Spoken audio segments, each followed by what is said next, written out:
De hecho, yo empecé a hacerme feminista más académica a partir de que me cancelaron unas feministas. ¿Cómo?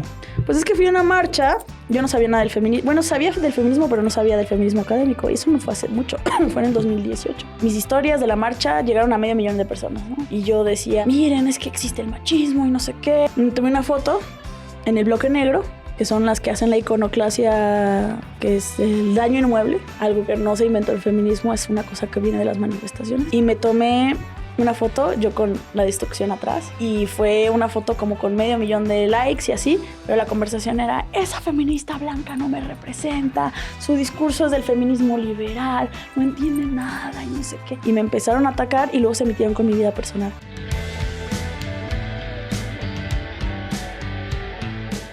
Gloria del Mar Martínez, más conocida como Dama G, es una creadora de contenido que empezó en YouTube haciendo gameplays de juegos como League of Legends o World of Warcraft, pero luego hizo un viraje hacia los sketches de comedia y la crítica social. A diferencia de otros creadores de contenido, Dama G se caracteriza por tener vídeos muy bien producidos, los cuales produce ella misma, pero con un nivel bastante tocho de producción, donde puedes ver desde drones hasta diseños gráficos muy currados para explicarte un tema en concreto. También ha producido podcasts como el podcast Como Por y actualmente Tecito de Calzón, con el que también hacen shows en directo y en el que abordan temas alrededor del feminismo, principalmente. En esta charla vamos a hacer un poco de batiburrillo de todas las cosas que son importantes para ella. Evidentemente tocaremos temas del feminismo. Como español que ha venido a México a visitarla y a hablar con ella, hablaremos claramente de la colonización y de la aparición de españoles en estas tierras hace unos cuantos siglos atrás. Y también hablaremos de algunas polémicas que ha tenido en redes sociales, cómo ha sufrido cierta cancelación y cómo se enfrenta a una persona a este tipo de hate desmesurado muchas veces. Y aunque este viaje a México todavía no ha sido para hacer shows en directo aquí, estamos en España haciendo el Sentido de la Birra Live este año, en Madrid una vez al mes, pero también fuera de Madrid, cada vez en una ciudad distinta. Entra aquí abajo en el link para pillar tus entradas y si ves que no vamos allá a tu ciudad, por favor, dale al botoncito que ponga quiero que vengas a mi ciudad para que nos digas a dónde te apetece que vayamos. Para quienes nos veis desde México y para cuando vayamos a ir allí a hacer el show, te cuento que esto no es una entrevista como la que vas a ver aquí, sino que es un show en directo en el cual hablamos sobre un tema concreto que ha elegido el invitado o invitada, que además será una persona sorpresa, y sobre este tema vamos a hablar contigo, porque vas a poder hacernos preguntas desde el público y vamos a participar, vas a salir, te vamos a grabar y al final te vas a llevar una cervecita también, pues por formar parte de esto que estamos haciendo. Como te he dicho, dale aquí abajo al link para pillar tus entradas y nos vemos de momento en España y pronto también por México. Pero de momento, en este viaje en México, nos quedamos con esta charla con Dama G. Pues arrancamos. Hola. Mar, bienvenida a Sentido de la Birra. Gracias por invitarme. Yo estoy como español que acaba de llegar a México por creo que tercera vez en mi vida.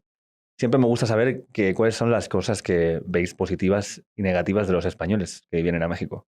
Bueno, cosa negativa, llegaron, se robaron el oro y violaron a nuestras mujeres. Pero eso fue hace 2 semanas, yo no estaba. Yo no lo he olvidado, tengo recuerdos. Vale, sí, me dijeron que fue una semana muy loca, pero... Segundo, quieren centralizar el uso del lenguaje con sus inventos. Con la Real Academia Española de la Lengua es así como... Ajá. Vale. ¿Y las buenas? Las buenas, como llegaron a colonizar nuestra estética, ustedes son la hegemonía de la belleza. Entonces yo camino por España y todos me parecen atractivos y eso me prende. Vale. O sea, vas por España directamente horny todo el día por la calle. Sí. Todos son Hernán Cortés, mi tipo de hombre. O sea, tu malinche interior, ¿no? Sale aquí. Sí, justamente. No, pues España es chévere. O sea, tienen un universo bien distinto a nosotros y aún así sigue habiendo como esta hispanidad, ¿no? Que nos conecta. Y así. ¿Qué crees que es la cosa que más nos parecemos si nos diferenciamos los mexicanos de los españoles? No, pues hace paro el lenguaje siempre, ¿no? O sea, no por nada hay como una división en España, ¿no? De Cataluña con España y mucho es porque el lenguaje también separa realidades culturales. Es cierto. Si, por ejemplo, aquí decís ahorita y no quiere decir ahora, quiere decir cualquier otra cosa menos ahora. No, pues ahorita es en un ratito. Sí, o nunca. o nunca jamás. Verdaderamente. Hay una que me gusta mucho que es el ahorita no. Ahorita no. Que es en plan, que quiere decir no directamente. O sea, es raro el ahorita no. Sí, porque quiere decir no en realidad. Entonces, al añadir... Es que el ahorita no es tal vez en un ratito. Pero no es verdad. Sí, es verdad. Porque yo he visto ahorita, ¿no? Con que te vayan a limpiar el cristal del coche. Ajá, pero Y entonces mañana decirle, sí. ahorita no. Pero tal vez mañana sí, porque mañana sí Pues necesito. es que hay una esperanza Exacto. vale, que puede ser. Exacto, exacto. Puede ser una esperanza real o puede ser una esperanza absolutamente vacía solo para no quedar mal. Exacto. O sea, hay una cosa que esto es una cosa que me fascina a mí de México, que es que hay como una muy buena predisposición porque quedar bien y buena onda con la persona con la que estás hablando. Y eso también, o sea, fuera de pedo estaba echando coto con lo de la colonización, Sí. pero verdaderamente viene de eso. Viene de que llegaron y dijeron, no, pues como ahora todos los indígenas son de clase baja y tienen que tener una relación servicial con los españoles, con el virreinato. Ujú. Entonces, aquí sí hay mucha educación de la esclavitud. O sea, cuando alguien te dice, te grita tu nombre, Ricardo, y tú dices, ¿qué? Hay gente que te dice, no se dice qué, se dice mande. Eso es Mande horrible, usted. Mande. Ajá, se dice mande. Sí, sí, sí. Y es como, no sé si ya lo habías escuchado. Lo he escuchado y me choca muchísimo que alguien me diga mande. Pero Ajá. yo no mando nada. Te estoy preguntando una cosa. Y es parte de la educación colonial, Ajá. de ser servicial, de sentirse inherentemente como una clase servicial, ¿sabes? Ujú. Entonces, qué bonito que los mexicanos seamos muy cuidadosos con nuestras palabras, pero también proviene de un extremo cuidado que tenemos ante las clases Pero dominantes. lo que me ha encantado, yo estuve aquí viviendo un año y trabajando en publicidad y esto, y veía esta parte, ¿no? Que siempre que te venía alguien a decirte, no, pudiera ser que quizás este concepto de una forma que, ¿no? En otro lado, dame la hora. Y aquí, Sí, dale. disculpe, buenas Claro. tardes. Lamento Nosotros- molestarlo. Sería tan amable de, por favor. Por favor, dame la hora. me regala tantito su tiempo para pedirle, ¿no? Ajá. Esto. Y nosotros en plan de, ¿qué hora es? ¿No? Así, o quiero una cerveza, ¿no? Y cosas así. Ajá. Claro, y entonces aquí veía esto, pero te están diciendo eso. Estás en una reunión, no, por favor, pudiera tal. Y el momento que la persona a la que están diciendo se va, empiezan a decir, no, eso es una mierda. Sí, ojalá esa etiqueta garigoleada se pudiera ver como en un mayor entendimiento por el prójimo, pero solo es burocracia. Claro, porque luego enseguida se raja por detrás Sí. muchísimo. Sí. Yo veía que los españoles tenemos esto un poco al revés, que tú vas y dices, hey tú, tío de mierda, va, hazme esto que te lo he pedido ya hace una semana, no sé qué cuántos. Y esa persona se va y dices, ese tío es un crack, ese tío es una máquina, es Bueno, buenísimo. aquí también somos bien intencionados. No me gustan las No, hombre, no. generalizaciones. Por supuesto, está haciéndolo por, ¿cómo se dice? Generalizar for the sake of comedy. Ajá. Of course. Pero sí que me parece como hay cosas que me fascinan de estar aquí en México, sobre todo es la amabilidad de la gente. Tío. Yo llego aquí y de repente un estudio, una persona súper conocida y respetada Es en que- esta comunidad viene aquí a hablar conmigo. Claro, todo- pues todo. sí, es que tienes look de que hay que respetarte, ¿no?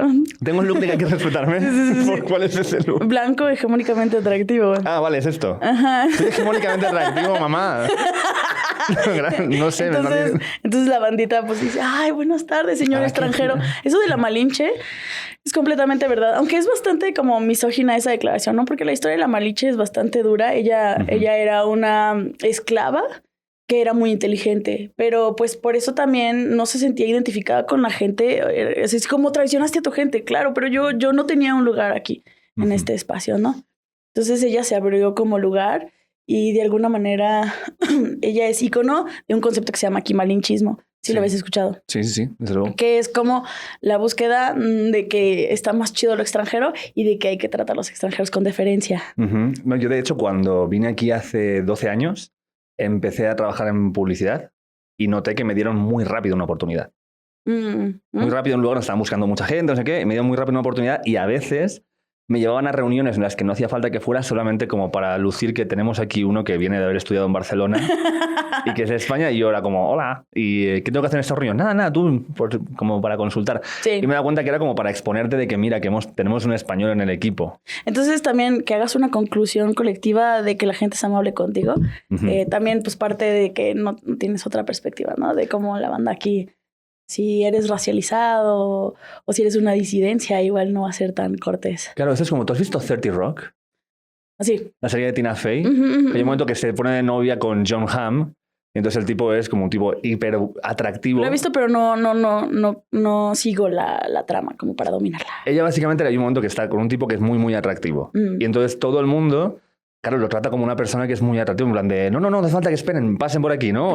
Pretty privilege. Exactamente. Y entonces su visión es que el mundo es así. Yo no sé qué se queja la gente. Si todo el mundo es súper amable, te dan un espacio para sentarte, te piden no sé qué. Claro, entonces igual me está pasando esto no por atractivo, sino por el privilegio es invisible para quien por el lo vive. privilegio. Claro. Sí, es totalmente invisible. Bueno, gracias por visibilizar mi privilegio y ponerlo aquí. ¿Tú dirías que por el lugar que tienes tú, también vives cierto privilegio que no, puede soy una serte persona invisible? muy privilegiada. Sí, por supuesto. ¿Cuál es la forma en la que más lo ves? No, pues si está invisible, pues ¿cómo te lo voy a decir? Bueno, pero hagamos ahora, estamos tirando aquí como polvos de talco en el aire para que aparezcan las cosas invisibles. No, entonces... pues soy una persona que tuvo una educación muy privilegiada. Estuve en una escuela fancy, mi madre estuvo muy al pendiente de que yo estudiara en sistemas de Gestalt, en sistemas alternativos, en sistemas que cuidaran mucho la exploración y la creatividad de las personas, ¿no? Entonces, eso es un privilegio muy grande. Y a veces, pues, no sé, cuando estoy criticando la realidad, se me olvida que vengo desde la academia, ¿no? Y entonces, pues, tengo que ser indulgente con el prójimo. ¿Cómo indulgente? ¿Por qué? Sí, pues porque luego veo como algo que no me late, así como, no, pues, pinche vato macho, ¿no? Y luego dices, güey, pero pues son otros contextos y otras realidades y cosas así, ¿no? Entonces, la indulgencia por el prójimo es no tomarse personal los brotes orgánicos de los contextos de cada una de las personas. ¿Cómo de fácil es este ejercicio? ¿Cuál? Hacer esto, de no tomarse personal los brotes de las personas. Qué difícil, qué difícil. Claro, porque hay una cosa además cuando nos dedicamos a hacer cosas a nivel visual y que ve mucha gente, que es el motor de hacer todas estas cosas, pero a la vez también puede ser un obstáculo que es nuestro ego. Ah, sí. Ah, no, pues es que sí está bien cansado trabajar. O sea, en otra chamba, no sé, tú eres contador y llegas a tu casa y te clavas en tu Excel y estás en tu Excel. Pero nuestro trabajo es mucho de trabajar con nuestra persona. Entonces eso obviamente mueve un montón de cosas en nuestro cerebro. Tenemos que poner freno de mano para que nuestro discurso no se pierda con nuestra persona. Está bien pelado. Esto pasa porque en mi caso a mí me ha ayudado mucho, por ejemplo, terapia con estas cosas. No sé cómo ha sido esto para ti. Terapia. Hoy últimamente no he ido a terapia y sí lo necesito. Sí lo necesito. Hay muchas cosas que ando torciendo un poco en mi cabeza. Sí. ¿Algo que quieras compartir? Mejor no, luego. Okay. Fuera de micrófono. Me ha encantado que cuando has llegado hoy, la primera frase que has dicho es: hace tiempo que no salía de día. Pero es que trabajo desde casa. Ajá. Entonces, generalmente tu vida es más a partir de... O sea, ¿te consideras una persona nocturna? Sí, definitivamente. Últimamente sí. Entonces, pues en la mañana me despierto y hago mi desayuno y digo, no sé qué hay afuera, qué gratis, que me da FOMO. ¿Sabes cuál es el FOMO? No, ¿cuál? ¿Sabes cuál es el sí. FOMO? FOMO sí, claro. Fear of Missing Out. Sí. El FOMO es Joy of Missing Out. Sí, lo hemos hablado, de hecho, con una invitada aquí. Sí. Joy of Missing Out. A mí me encanta esto. Yo soy de YOMO a muerte. O sea, me gusta mucho. ¿Sabes la sensación de cuando cancelas un plan? Es como... Qué bueno. Y ves a toda la gente en el video arreglados y tú dices, están fuera de su cama. Y yo, no. ¡Qué padrísimo! Tal cual. ¿Y cuánto tiempo llevas en Ciudad de México? 3 años. Soy de una ciudad que se llama Morelia, Michoacán. ¿Qué dirías que tienes, que no te quitas de encima y que no vas a poder nunca de michoacana y que has pillado ya de chilanga? ¿Cómo? O sea, ¿qué cosas tienes ya que hayas pillado de la Ciudad de México? Porque creo que aquí la Ciudad de México tiene una idiosincrasia y una forma de hacer las cosas que se te pega enseguida, pero hay cosas que cada uno de su estado trae. ¿Y qué dirías que es lo michoacano en ti que no se va nunca? Pues no soporto que aquí las tortillas no estén chidas. Vale, ¿cómo es esto? Pues es que en mi ciudad todavía caminas por ahí y hay señoras de las tortillas haciendo las tortillas. Sí. Y aquí todo es así, tortillas de plástico. Como más industrializado, dices. Sí, pero no, la verdad no sé. Aquí la vida es mucho más rápida. Creo que en provincia, como puedes hacer muchas cosas en el día porque solo, o sea, todo está cerca y así, la gente vive así de, lento. Y aquí todo el mundo va, no, solo puedo hacer un plan al día y así, ¿no? Claro. O sea, aquí la banda vive más en esteroides. ¿Cómo viste ese ritmo de vida en España las veces que has estado? Estuve en España cuando tenía 12 años. ¿Solamente? Solamente. Vale. No he vuelto ahí. ¿Qué recuerdo tienes? Recuerdo estar en Madrid y haber vuelto a ver el clima y era 37 grados. Nunca había tenido tanto calor. como en Madrid. O sea, para mí fue muy impactante. Es un clima bastante denso. España me pareció lindo, pero me pareció como una extraña extensión de hispanohablantes. Claro, es que es esto. O sea, además, aquí, y esto lo hablamos el otro día, no me acuerdo con quién, que parece que todavía no estamos tan unidos culturalmente como podríamos estarlo con México, por ejemplo, con otros países de Latinoamérica, siendo que hablamos el mismo idioma, pero no sé si es que tantos kilómetros de agua tienen este efecto. ¿Tú crees que hay un resentimiento? No, no creo que haya un resentimiento, pero hay como un origen estructural muy distinto. O sea, creo que el origen... O sea, prácticamente sí culpo al origen de las desigualdades de México por la colonización. Sí, claro. Pero ¿por qué parte ves que eso haga que culturalmente en el contenido y estas cosas no estemos tan cerca? Pues eso nos une con Latinoamérica, porque todos provenimos de una historia colonizadora. Y pues España fueron los... El bully. Fue el bully, o sea, llegó... O sea, es como que si fuéramos el bully del cole y entonces todos los demás del cole hacen la fiesta de final de curso, pero no te invitan al bully. Yo no estoy de acuerdo con el enojo histórico, o sea, no te veo y veo colonización, pero pues, o sea, obviamente la manera de pensar de España, primer mundo, parte de la Unión Europea, es muy distinta a Latinoamérica, ¿no? Que lo que nos juntó fue que hace 500 años... Llegaron hombres blancos, barbados, como tu carita preciosa, y dijeron, de aquí a acá, todos ya no son ciudadanos de primera clase, ahora son ciudadanos de segunda clase y hasta nos cuestionamos si tienen alma. Entonces, eso evidentemente cambió la estructura. Sí, yo de hecho noto mucho como choque cultural aquí cuando yo vengo, intento imponerle la Biblia a todo el mundo y quitarles el oro que tienen y no es bien recibido esto por algún motivo. No funciona. No, y principalmente porque el catolicismo mexicano y el catolicismo español, no. ¿Sí? ¿En qué? Son distintos. ¿Por qué? Pues porque cuando llegó a España y trajo el catolicismo, hubo un proceso de ¿cómo se llama? De sincretización. O sea, España tuvo que llegar y decir, híjole, ¿cómo les metemos el catolicismo? Pues vamos a hacer un símil con las creencias que ya tienen. Entonces, por ejemplo... yo soy súper fan de la Virgen de Guadalupe. Es mi superhéroe favorito. Vale. Es un personaje fantástico. Es que es un personaje fantástico. Sí, claro. A ver, ¿cuáles son los superpoderes de la Virgen? ¿De la Virgen de Guadalupe? ¿Aparecerse? No solo la Virgen de Guadalupe. La Virgen de Guadalupe es la Virgen María. Sí. Todas las vírgenes que tienen diferentes nombres no quiere decir que sean una persona diferente. Todas son la Virgen María, pero... Diferentes momentos o significaciones. Todas esas se llaman advocaciones marianas. Así cuando la Virgen María, con su superpoder, dice, me voy a mostrar y va a decir, hola. Y tiene los poderes de Mystic, de shape-shifting. Porque se aparece en las Áfricas y se pone negra. Y se aparece aquí y se pone morena, la Virgen de Guadalupe. Y se va a la Asia y se hace ojos rasgados. O sea, tiene shape-shifting. Vale. Tiene superpoderes de arte en donde de repente dice, voy a aparecer un pan tostado. ¿No? ¿Es verdad? Y tiene el superpoder de que se petateó hace 2000 años y sigue teniendo de alguna manera somehow hilos en el mundo terrenal. ¿Y para qué usa todos esos superpoderes? Para participar en el marketing ideológico de la filosofía de su hijo, ¿no? Mi hijo trae una compañía bien verga de filosofía. Yo voy a utilizar mis superpoderes para apoyar a la empresa familiar de la filosofía del amor, pero desde la megalomanía, ¿no? Porque la Virgen se presenta y dice, uy, soy lo más.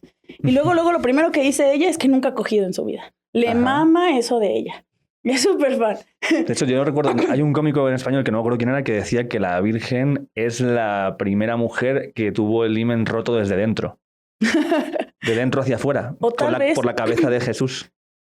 Es que está bien cabrón eso. Porque al parecer en el siglo IV, un montón de señores sí se pusieron a obsesionarse con si un adolescente tenía o no pellejillo en la vagina. O sea, el himen de la Virgen sí ha sido por alguna razón un tema teológico, escolástico importante. Al punto de que algunas versiones de la Biblia Jesús tiene hermanos. Y entonces así como, ¿cómo va a tener hermanos si la Virgen, lo importante es que tenía su himen intacto, que o estaba roto o era extremadamente elástico? Esa mamada era de plastilina, porque el himen no es como una cosa estacionaria igual en todas las mujeres. Hay mujeres que nacen sin himen, hay mujeres que nacen con himen extremadamente elástico. Y pues es una realidad material que nunca ha sido prueba de nada. De hecho, se creía que las mujeres de clase baja eran más putas que las de clase alta porque tenían que trabajar, imagínate salir, arar el campo, bla, bla. Era más fácil que se te rompiera el himen. Entonces, obviamente, pues las mujeres de clase baja muchas veces no tenían himen. Entonces, pues... Por hacer trabajos y esfuerzos y cosas así. Sí, claro. Qué fácil ser burguesa. ¿Pero cómo sabían que tenían himen o no? No, pues o sea, ya cuando es necesario revisar si tienen himen, pues no sangran, no sienten, o sea, no sienten la pared y dicen, puta. ¿Qué pasó aquí? ¿Diagnóstico? Directamente, claro. Entonces, verdaderamente hay mucha banda obsesionada con sí. Sí, entonces te digo, Jesús supuestamente tuvo hermanos, pero luego ya, siglos después dijeron, no, ¿cómo va a tener hermanos? Seguramente hablaba de primos. Y gente, no, o sea, sí hicimos la investigación y sí decía hermanos. Pues son los hijos de José con otro matrimonio. Y ya metieron otras ideas porque al parecer sí es muy importante el pellejillo de la Virgen. ¿Por qué es tan importante que la Virgen sea virgen? Exacto, es muy extraño que para ser una religión que se la pasa señalando que algo es antinatural, tienen una devoción por la mujer más antinatural de este mundo. Entonces es ideológicamente muy duro que le pongas en un pedestal una perspectiva de una mujer que nadie puede llegar, que nadie puede ser la Virgen.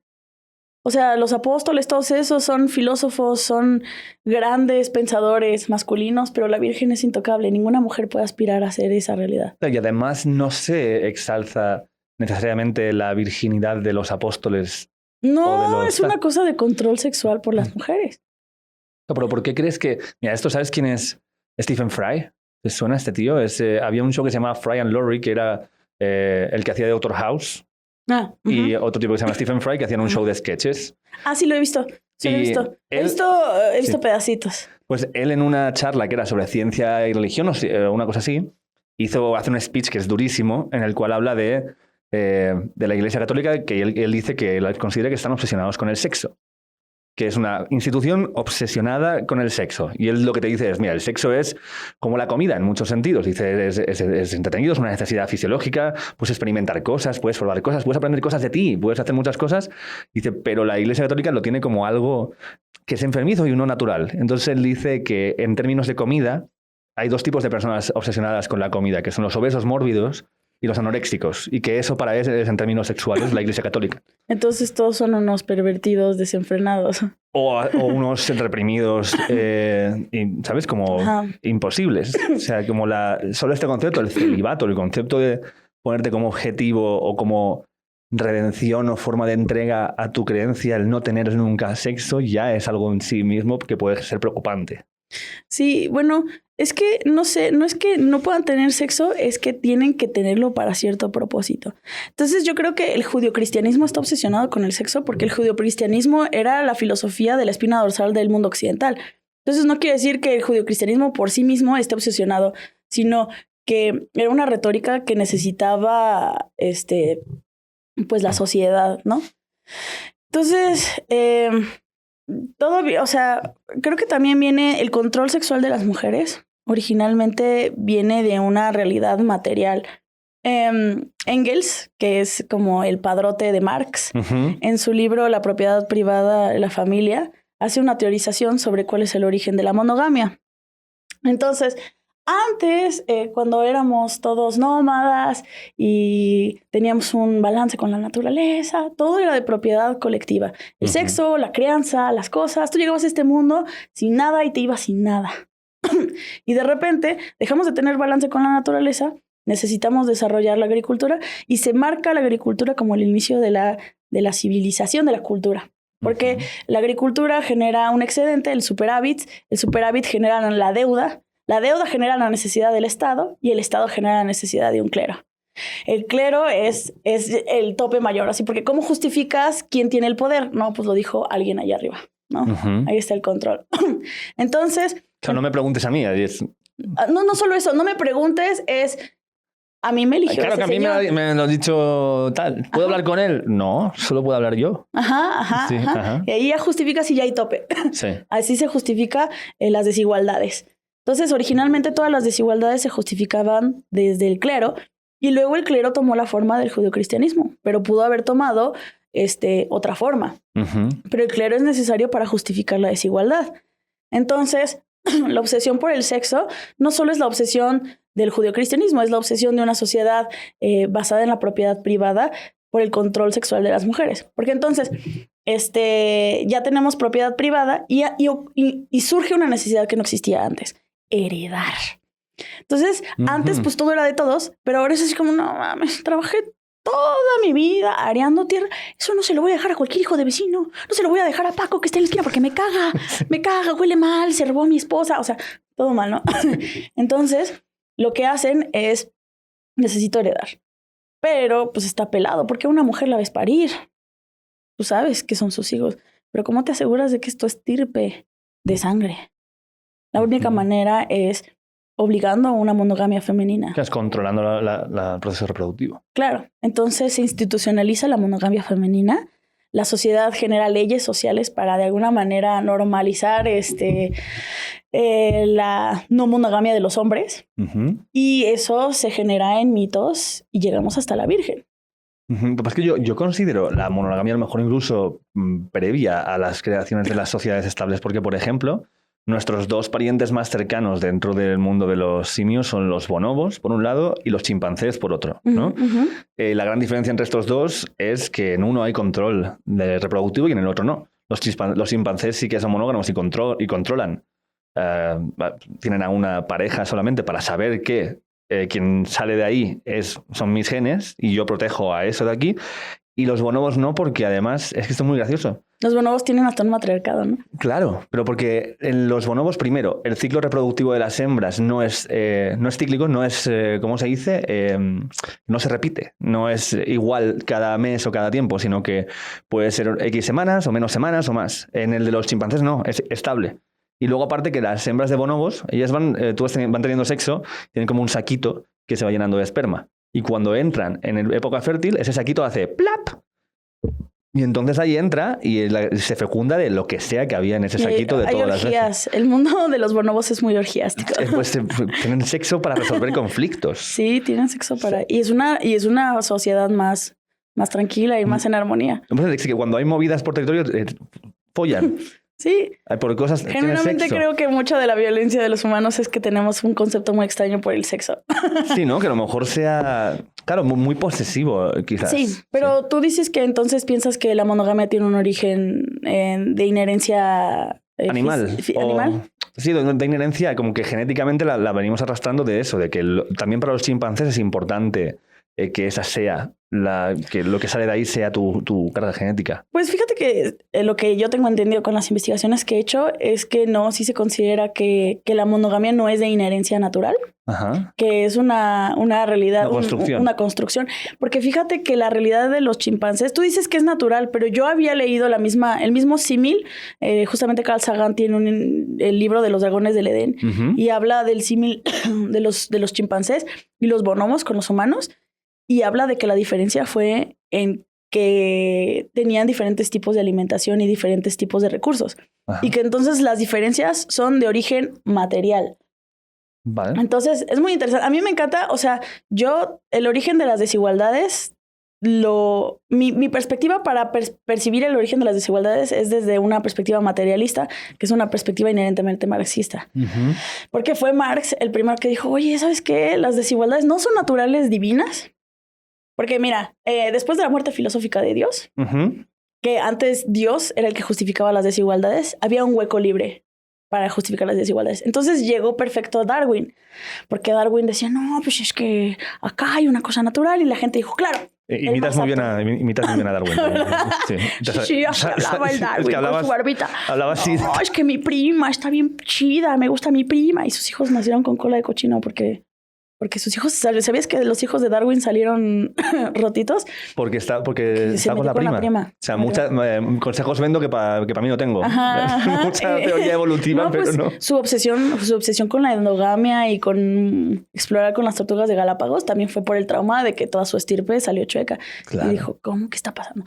Pero bueno, la cosa es que llega el Darwin y llegan el malintencionado y malinterpretación de Darwin, que es el darwinismo social. Entonces pasó de una justificación divina a una justificación natural desde el más apto. Entonces se coló el darwinismo social en la sociedad, que sigue vigente hasta la fecha. Y hasta la fecha la gente piensa que mucho del origen de las desigualdades es por razones naturales. Ujú. Sí, no, pues es que él le echó más ganas. No, pues son más listos. No, pues son más malvados, ¿no? Pero llegan pues marcos teóricos marxistas y proponen que el origen de las desigualdades son realidades materiales.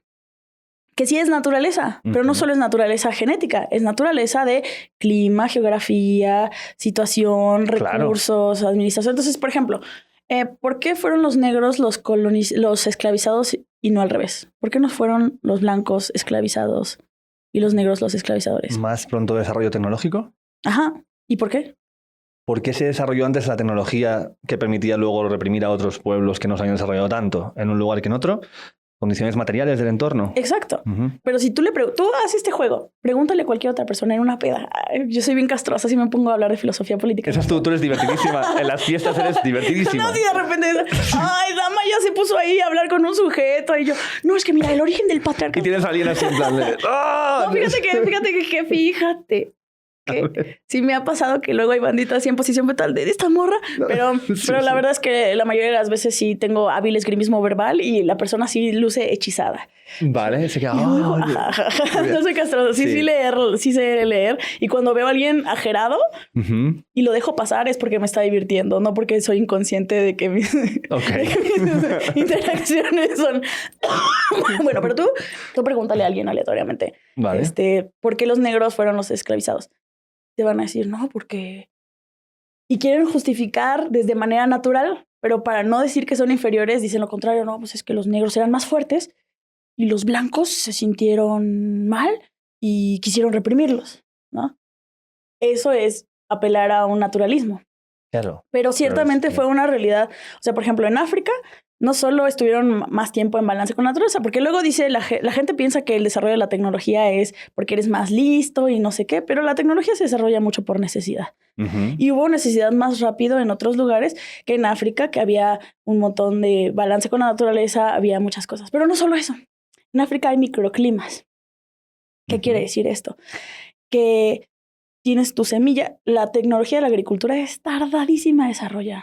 O sea, verdaderamente son siglos de entender cómo son los ciclos de la agricultura. O sea, la agricultura es una tecnología mucho más compleja de lo que creemos. Claro, bueno, ahora la vemos ahí como, tienes ahí algo al suelo y crece, pero... Sí, pues imagínate entender que si solo crece una planta por un año, se muere la tierra y entender cómo haces para que se vuelva a renovar. Fue un proceso de siglos. No, totalmente. Bueno, total, en África hay microclimas. ¿Qué quiere decir? Que tú caminas un día y tu semilla ya no funciona. Porque en cada lugar es distinto cómo crece cada tipo de planta. Y la tecnología es una cosa tan tardada de desarrollar que si no te servía tu tecnología para allá no te podías expandir fácilmente. Entonces, todos tendían más a seguir con sus realidades más pequeñas, ¿no? En lugar de hacer, pues, ahora sí que un imperialismo, un imperialismo expansionista. Claro. ¿Tú has estudiado, tú dices que vienes de academia, ¿cuáles son tus estudios? Pues es que curiosamente, en realidad tengo una licenciatura en arte digital, ¿vale? Que era tan compleja porque había muchas matemáticas y física que casi es una ingeniería. Solo no le pusieron nombre de ingeniería para que no asustara a los artistas. Vale. Pero llevo como... Es que imagínate, mis primeros 300,000 seguidores los obtuve hablando de videojuegos. Sí. Y luego me puse a hacer comedia y luego mandé todo al queque para iniciar un proyecto de nicho, que es mi podcast, en donde haz promo, di el nombre. Ajá, mi podcast se llama Tecito de Calzón y hago análisis, pues sí, hago discusión de cultura pop, pero con divulgación. Y no estudié humanidades per se, pero ya llevo 3 años en donde semana tras semana hago un ensayo. Entonces ya me volví... O sea, estudias de forma autodidacta sobre los temas de los que estamos hablando. Soy muy nerd en general. Siempre fui muy nerd en la escuela. La escuela siempre me gustó porque me parecía muy interesante todo lo que me decían. Todo lo que me decían era interesante. Entonces, pues ya, ahora no tengo formación establecida, pero pues semana tras semana hago un ensayo. O sea, la semana pasada hice un ensayo, la semana pasada hice un ensayo sobre el shitposting. Ok. De cómo pasamos del humor boomer a reírnos de una imagen que dice enchiladas de Yakult. Solo una imagen de una silla que dice Rodolfo tiene sida. O tralalero. Es verdad, hostia, como esto a mí me flipa que haya pasado o sea, toda esta movida de los... Se llama Italian no sé qué, ¿no? Italian Brain Rot. Italian Brain Rot, que ni siquiera está hecho por italianos ni está en italiano.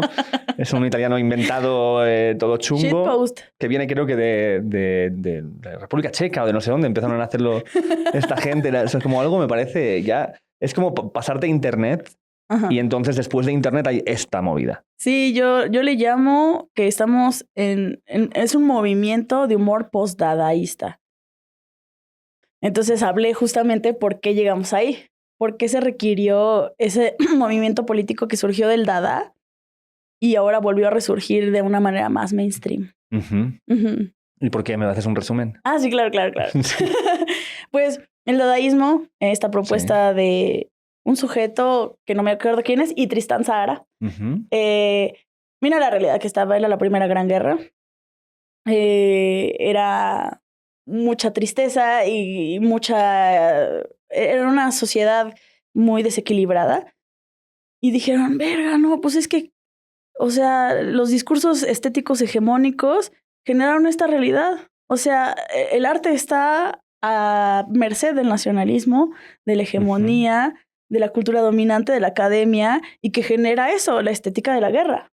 Necesitamos una cosa diferente, necesitamos un movimiento antiarte, necesitamos retar estas imágenes dominantes que nos llevaron al exterminio. Sí, manejar las convenciones, ¿no? Darle un poco de...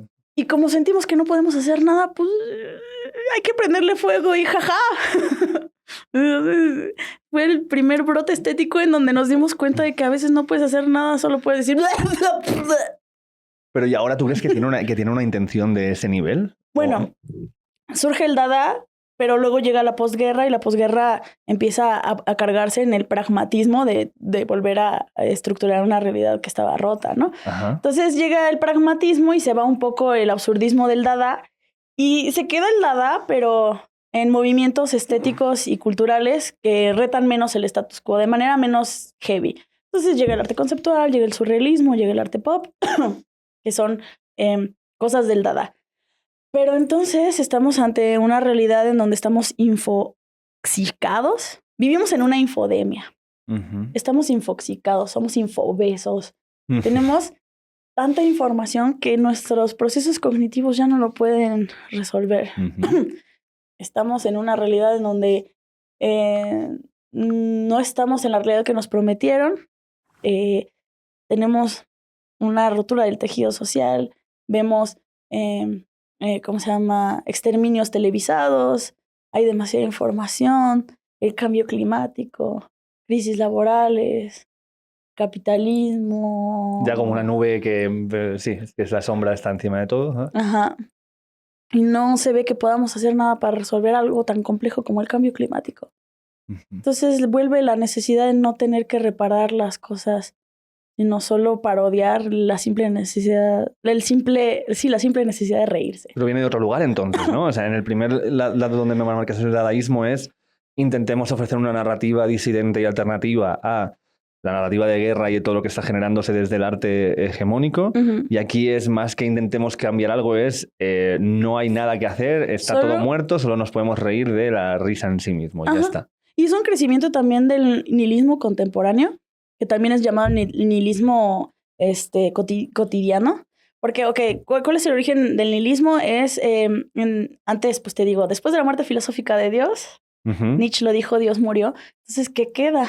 El vacío, el abismo, nos dejaron, papá se fue. Entonces, el nihilismo es descubrir que posiblemente la vida no tiene un propósito inherente, ¿no? Pero Nietzsche de menos tenía propuesta. Decía, no, pues hay que reestructurar los valores, el superhombre y la verga. Y el nihilismo cotidiano ya es como de, güey, ya ni siquiera es una postura política. Ya es voltear a ver al vacío y decir, no hay nada que hacer. Claro. Pero eso nos lleva, yo creo que eso lleva a grandes niveles de infelicidad. Pues el nihilismo así, Depende. desnudo. Hay un concepto muy cursi, muy ñoño que se llama nihilismo positivo. Nihilismo optimista. Te recomiendo un video de uno de mis creadores, de mis grupos de creadores de contenido favoritos que se llama Kyrgyzstan in a Nutshell. ¿No los conoces? ¿No? Uf, es una página de YouTube que hacen motion graphics de divulgación cultural y científica. No, es una joyota. Seguro los has visto porque... ¿Cómo se llama? Kyrgyzstan in a Nutshell. Y hacen divulgación. Ah, claro, sí, los que es un pajarito así, que hacen el calendario cada año del año, el año 20.000. 12.000. 12.000, exacto, 12.000 y pico, ¿no? Sí. 12.000. Ahorita estamos en el 12.025. Sí. Yo tengo mis calendarios. Sí, yo tengo uno, pero del año pasado, sí. Yo cada año me compro mi calendario del antropoceno. Buenísimos, además. Ahorita contextualizamos cuál es la propuesta del calendario del antropoceno porque me encanta. Vale.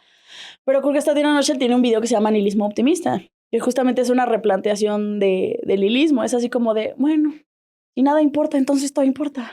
En súper resumen.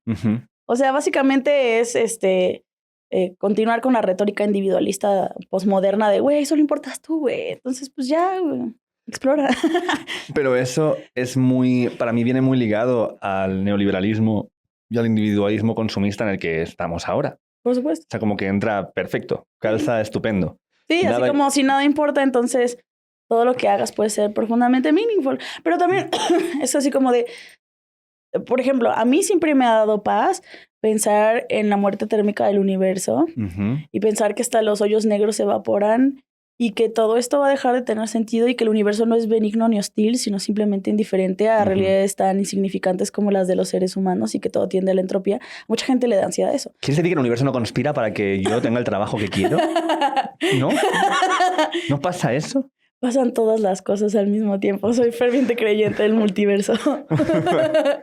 Pero básicamente eso me produce paz. Entonces, el nihilismo optimista es que esa realidad te produzca paz. Es así como de, güey, pues entonces lo que queda es lo que hagamos. Claro. Es mezclar el nihilismo optimista con una especie de hedonismo, pero no del hedonismo del desenfrene, sino de... Claro, pero entonces queda todo en el yo. Pues toda la narrativa es individual. En no este necesariamente caso, ¿no? Puede haber una propuesta colectiva. Así como de... O sea, también Kyrgyzstan in a Nutshell tienen el sueño del imperialismo galáctico. A ellos les mama la idea de que seamos una civilización de tipo 3. Entonces se la pasan diciendo, no, pues ¿qué tal si estamos todos chidos mientras vivamos y generamos un imperialismo galáctico y hacemos una esfera de Dyson? Y son muy así esos güeyes. Me caen muy bien. Hablemos sobre el calendario, porque bueno, también para poner bien el nombre, esto es muy difícil en alemán, es Kyrgyzstan, pero se escribe Kyrgyzstan, algo así, pero en inglés es in a nutshell, como en una... Es una forma de decir de juerga que lo vas a explicar enunciante. Brevemente, ¿no? Te lo voy a decir en 3 palabras, ¿no? In a nut, como cáscara de nuez, in a nutshell. Vale, y es que esto del calendario a mí me fascina, porque a mí me introdujo en esto un amigo mío que me lo regaló.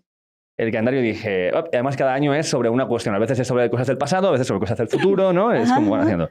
Yo cada año me compro mi calendario. Ahorita tenemos el calendario del 12.025. Pero explica por qué lo de 12.000, que eso es interesante. Pues la lógica de esta propuesta del calendario antropoceno es que no tiene sentido como esta partición del calendario gregoriano, que tiene una perspectiva judio-cristiana, pero el problema no es el judio-cristianismo, el problema es que nosotros mismos no entendemos una verdadera evolución de la civilización, ¿no? Porque antes de Cristo decimos, nos hacemos bolas con los números, no entendemos qué está pasando, es una realidad distante. Además va para atrás el tiempo. Va para atrás, nos confundimos.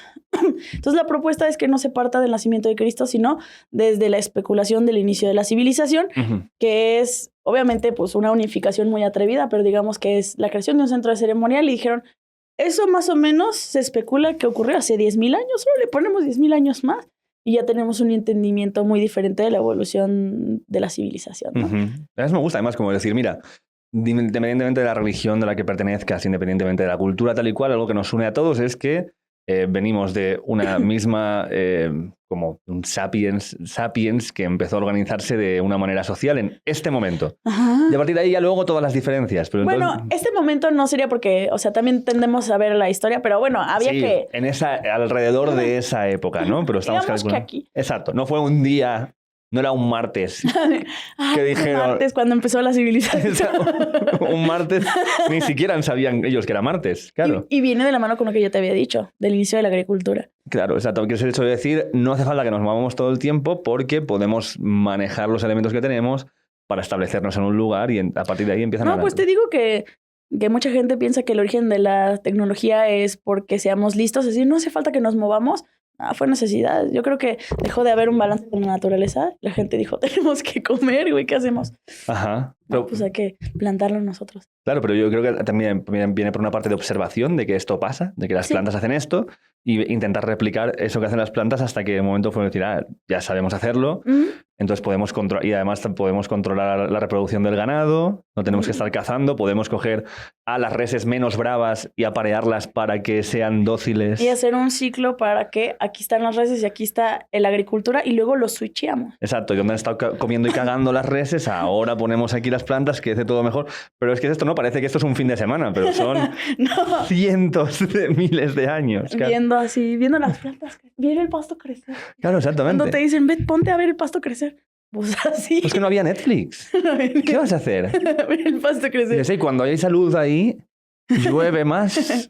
Ver el ¿no? cielo, tener teorías conspirativas del cielo, coger, comer. Pero a mí hay una cosa que me fascina de todo este proceso, que es que, como de loco, se hace muy rápido patente que controlar la información es controlar el relato y controlar el relato es controlar el poder. Porque yo puedo darme cuenta que cada vez que el sol empieza a ponerse más en ese lado, empieza a haber más lluvias y puedo comunicarlo a mi pueblo para que todos hagamos beneficios de ellos. O puedo decir, a mí los dioses me comunican mierdas que no os comunican a los demás y si queréis que empiece a llover a partir de esta fecha tenéis que darme tal y entonces vais a ver cómo si hacéis esto empieza a llover. ¿Ves? Claro. Y entonces aparece, claro, ese control del relato en lugar de decir, no, hey, todo el mundo, mirad, cuando veis esto ahí, a plantar. Ya está, que esto pasa todo el rato igual, pasa siempre. Pero No, mira, no, no. hasta los creadores de esos relatos posiblemente no partían de ay, voy a utilizar el relato para poder. Era verdaderamente decir, no, pues... No creían, ¿no? No, pues sí. Es que ¿cómo lo O justificas? sea, ¿tú crees sí que no hay un momento de decir, porque el año que se te olvida o que se ha muerto la persona que habla con esos dioses o que tal igual y vuelve a pasar de nuevo lo mismo sin que nadie haya hecho nada y dices, espérate un momento, Es que tampoco fue un martes. no hacía falta, claro. Empezaron los relatos de poco a poco. Ujú. Empezó alguien a generar una idea que se fue germinando hasta generar un relato, ¿no? Ujú. Entonces, el relato era el traspaso de otros relatos que generaron cosas más complejas. Ajá. Sí, como por ejemplo, yo siempre he creído que Jesús es como Robin Hood. O sea, Robin Hood no existía un Robin Hood. Robin Hood era un arquetipo de muchos relatos de vigilantes que existían, que eran sujetos robándole al rico para dárselo a los pobres. Y me encanta el discurso de un sujeto robándole a los ricos para dárselo a los pobres porque los pobres eran sus compas, ¿no? Claro, exactamente. Sí. Estoy robando al rico para que repartir el botín conmigo y mis amigos, Sí. que todos somos pobres. Claro, y le robo al rico porque es el que tiene. Ajá. No voy a robarle al que no tiene porque no tiene. Claro. Entonces, yo también creo que Cristo es la colección de relatos de un montón de maestros y filósofos que caminaron desde hace siglos Ujú. y los juntaron todos en un solo espacio, pero Cristo es muchas personas. Ajá. Y muchas personas y la magia y la salsa del relato oral que se va de pueblo en pueblo y alguien dijo, pues es una sola persona, ¿no? Ese te lo ha hecho todo, ¿no? Bueno, pero yo sí que he visto peña que habla de un Jesús histórico que sí que existió como una persona. La cuestión es que ahora aquí es donde se ve, o donde hay que intentar ver si es que esta persona histórica que sí que existió, que se llamaba Jesús de Nazaret, es a quien se le tiene que atribuir No, pues, todas estas cosas que pasaron. Exacto, qué fácil que exista una persona que se llama Jesús de Nazaret Ajá, claro. y que era un buen pedo y dijeran, no, pues ese era el güey que también hizo tal, ¿no? Y ya Claro. le meten cosas que vivió Buda y le meten cosas que Y ya vivió... estaba muerto, entonces el tipo no podía decir, Ya no- nada que ver con esto. O sea, Sí, o sea, totalmente pasa. Por ejemplo, el sujeto que tú ves en el billete de 200 mexicano ujú, es Hidalgo. ¿Has visto el billete de Sí. 200? pero lo tengo aquí. ¿Traes un billete de 200? Sí. O sea, Vamos a imagínate, ver. Hidalgo, que es una realidad, no fue hace 2000 años. Luego me lo das, ¿eh? Luego... La gente dice que este es Hidalgo, pero este no es Hidalgo y se sabe históricamente que este no es Hidalgo. Este es un químico alemán de la corte de Maximiliano. Porque cuando se muere Hidalgo, pues no era parte de la narrativa hegemónica, porque pues era una persona que iba en contra del Estado, ¿no? Pero cuando el Estado se pone del lado de esta narrativa, empieza a haber la necesidad de recolectar las narrativas de los héroes, ¿no? Que... bueno, es que termina la Revolución Mexicana y México está fragmentado y tienen que generar una especie de nacionalismo. ¿Y qué tienes que hacer? Iconos patrióticos, contar una historia muy maniqueísta de buenos y malos. Y entonces dicen, no, pues vamos a buscar a los héroes de la Revolución. Hagan un cuadro de ese güey que hizo buenas cosas. Entonces van y lo buscan, pero ya habían pasado 50 años de su muerte. Entonces lo buscan y no lo encuentran. Pero pues lo pidieron, entonces alguien hace una pintura de un químico alemán de la corte de Maximiliano. Y es el sujeto que tenemos. Y dicen, aquí. Este es Hidalgo. Ajá. Pero se cree que solo hay una escultura que sí es verdaderamente Hidalgo y no se parece para nada a este sujeto. ¿Y por qué decidieron poner a esa persona? Pues porque alguien pidió, necesito una imagen de Hidalgo y dijeron, ¿de dónde sacamos a Hidalgo? No sé, se murió. ¿Pero por qué no se inventan a alguien en lugar de pillar a un químico alemán? No, pues o sea... Simplemente este vato posó. Era un don nadie, posó. Vale, y le cambiaron tal vez algunas cosas y dijeron, aquí está, de nada, dame mi 500 pesos por hacer mi chamba. Pero mira, eso pasó hace nada. O sea, tenemos tan poco entendimiento de un personaje histórico de hace 200 años que vamos a andar sabiendo de un personaje de hace 2000 años cuya existencia era necesaria justificar. Y esa frase que dice, el que busca encuentra. Y más si tú estás a cargo de las narrativas. Claro, pero aquí es como, a mí, por ejemplo, una de mis teorías conspiranoicas favoritas es la de Paul is dead. La de Paul McCartney de los Beatles está muerto. ¿Sabes esta movida, no? ¿Cómo va? Se supone que Paul McCartney real murió. O sea, Paul McCartney tuvo un accidente de coche. Y esto pasó de verdad. No me acuerdo en qué año era. Entonces, mucha gente, también esto es una exageración. Hay gente en internet que sostiene que en ese accidente Paul McCartney murió y que fue sustituido por otro tipo, que no me acuerdo el nombre, pero tiene un nombre en plan de este señor que hacía esto para que no cayera los Beatles y no sé qué, y que la mayoría de las canciones que conocemos ahora más conocidas de Paul McCartney igual no son de Paul McCartney, son de esta persona, y el Paul McCartney que tú puedes ir ahora a ver a un concierto no es Paul McCartney porque está muerto, sino está. Entonces empiezan a ver símbolos en todos lados, ¿no? En el Abbey Road, fíjate, Paul McCartney va descalzo porque es el muerto, detrás viene el otro de blanco porque es San Pedro, detrás el enterrador, ¿no? Como no sé qué. Entonces, claro, esto con fotos de Paul McCartney existiendo el vídeo de verdad, y ves que es muy poco sostenible que esto sea así, que dos personas sean tan idénticas y tal. No, pero la nariz la tiene un poco. No, estas mierdas. Claro, pero cuando no había referentes visuales, tú podías decir que o sea, se te moría la persona que era un representativo de algo y podías decir, no, es este. Sí. Este sí. O podrías tú matarlo e impersonarlo e irte a otro lugar y decir que eras esa persona porque no hay manera. Si no te han hecho un cuadro, que es muy difícil que te hayan hecho un cuadro en la vida, no hay manera de que nadie sepa que eres tú o no eres tú esa persona. Pues ni nos tenemos que ir tan lejos. Hay una película donde actúa John Malkovich. Sí. Que actúa de un sujeto que se volvió famoso porque decía que era Stanley Kubrick. Y se la pasaba diciendo que era Stanley Kubrick, y lo dejaban pasar a todos lados y la gente lo internalizaba como Stanley Kubrick. Y es una historia de la vida de ese sujeto que logró generar un montón de realidades siendo Stanley Kubrick. Y estamos hablando de hace 40 años. Claro, pero imagínate hace 1000 años que alguien dijera, sí, yo soy el mecenas de no sé cuántos, dadme aquí un sitio para dormir y comer ya. Y entonces luego en la historia queda que este tipo fue a esa ciudad, hizo ese trato, hizo no sé qué. Y luego esto ya está, el otro nunca lo conoció, nunca se murieron y los historiadores encuentran que esta persona estuvo en este lugar y en este lugar, pues esto ha pasado de verdad. Sí. Es muy difícil de contrastarlo muchas veces. Y son teléfonos descompuestos y cosas y así. Sí, entonces... La historia tiene esta parte también, ¿no? Que es como... Es un enigma que conforme más piezas encuentras, más piezas te faltan de alguna manera. Y es muy difícil decir, no, esto es exactamente lo que pasó hace 5000 años. No podemos saber qué pasó exactamente porque son las colecciones de narraciones que tienen toda clase de agendas. Y el revisionismo histórico no fue agenda hasta hace como 100 años. No era la filosofía de la historia. Claro. Tú, por ejemplo, yo sí que he estado mirando un poquito de Tecito de Calzón y lo que hacéis. Y sí que veo que habláis desde las perspectivas femeninas o feministas desde muchos momentos sociales actuales y de la historia.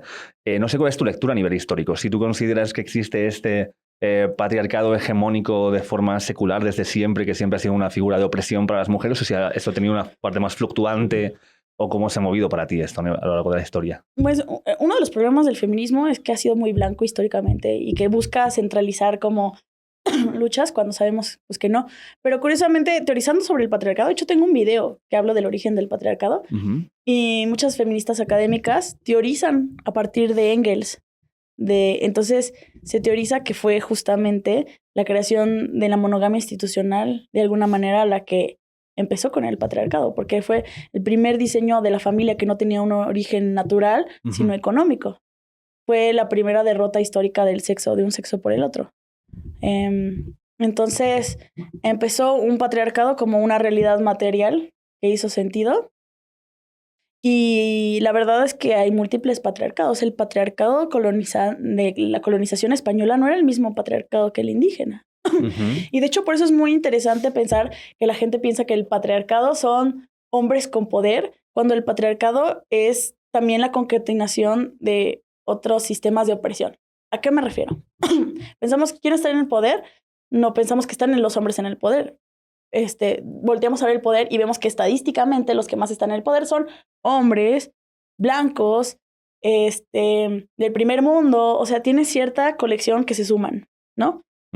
Entonces, el patriarcado siempre ha estado al servicio de la élite, de cierto tipo de élite.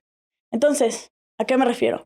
Llegan los españoles con el patriarcado español y les sirve muchísimo meter el patriarcado español con los indígenas. Porque ahora sí, tan sencillo como el divide y vencerás.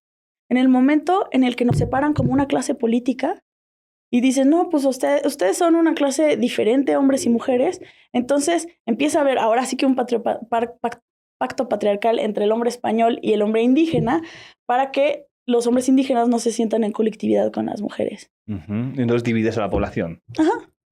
Entonces, definitivamente los patriarcados son muy distintos. Yo no creo en la centralización de la historia en general. Esas son narrativas, sí, colonizadoras de la occidentalización. Todo brota orgánicamente. Si brotó parecido, tiene causas estructurales materiales, ¿no? Que concatenaron en diferentes maneras en las que se representa el patriarcado. Yo es que, por ejemplo, para mí fue muy sorprendente hace poco que traje a una escritora, novelista histórica y también historiadora, que había hecho un libro sobre las mujeres en Roma, en la época de la antigua Roma, la Roma clásica y tal cual. Y viendo la historia que ella contaba y la documentación que había hecho, veías que las mujeres tenían un poder increíble y había muchas mujeres que eran como grandes estrategas y que estaban detrás de muchas decisiones de lo que se hacía en la sociedad y todo esto, que es algo que parece contradictorio con muchas de las cosas que hemos visto en ciertas narrativas que hablaban de siempre una visión en la que las mujeres siempre toman lugares más bajos. ¿Pero quién tiene esa narrativa? Yo veo bastantes narrativas dentro del feminismo que defienden esto. Que la mujer básicamente ha sido siempre una oprimida casi desde la existencia misma. Pero no creo que sea una narrativa de un feminismo académico. También es una narrativa de que al final del día la conversación del feminismo es tan de calle que cualquier mujer que se siente identificada puede teorizar desde realidades políticas no entendidas. Pero si tú volteas a ver la conversación de calle sociopolítica, es así. Son gente que piensa que puede opinar cuando muchas de las realidades de la filosofía política es información, ¿sabes? Entonces, yo por eso, a mí lo que me gusta del feminismo es que el feminismo no solo es la militancia. El feminismo ya es una rama de las ciencias sociales. El feminismo es una rama de las ciencias sociales con un marco teórico desde perspectivas de género que no existía antes. Entonces, lo que tú teorices a partir de eso y lo que la gente entienda en la calle y lo que entiendan las personas a partir de su realidad personal ya es una cosa muy distinta, ¿no? Entonces, por eso te digo, pues si hay mujeres que piensan que la opresión más grande es la de género, sin considerar la de clase o la de raza, pues están completamente perdidas.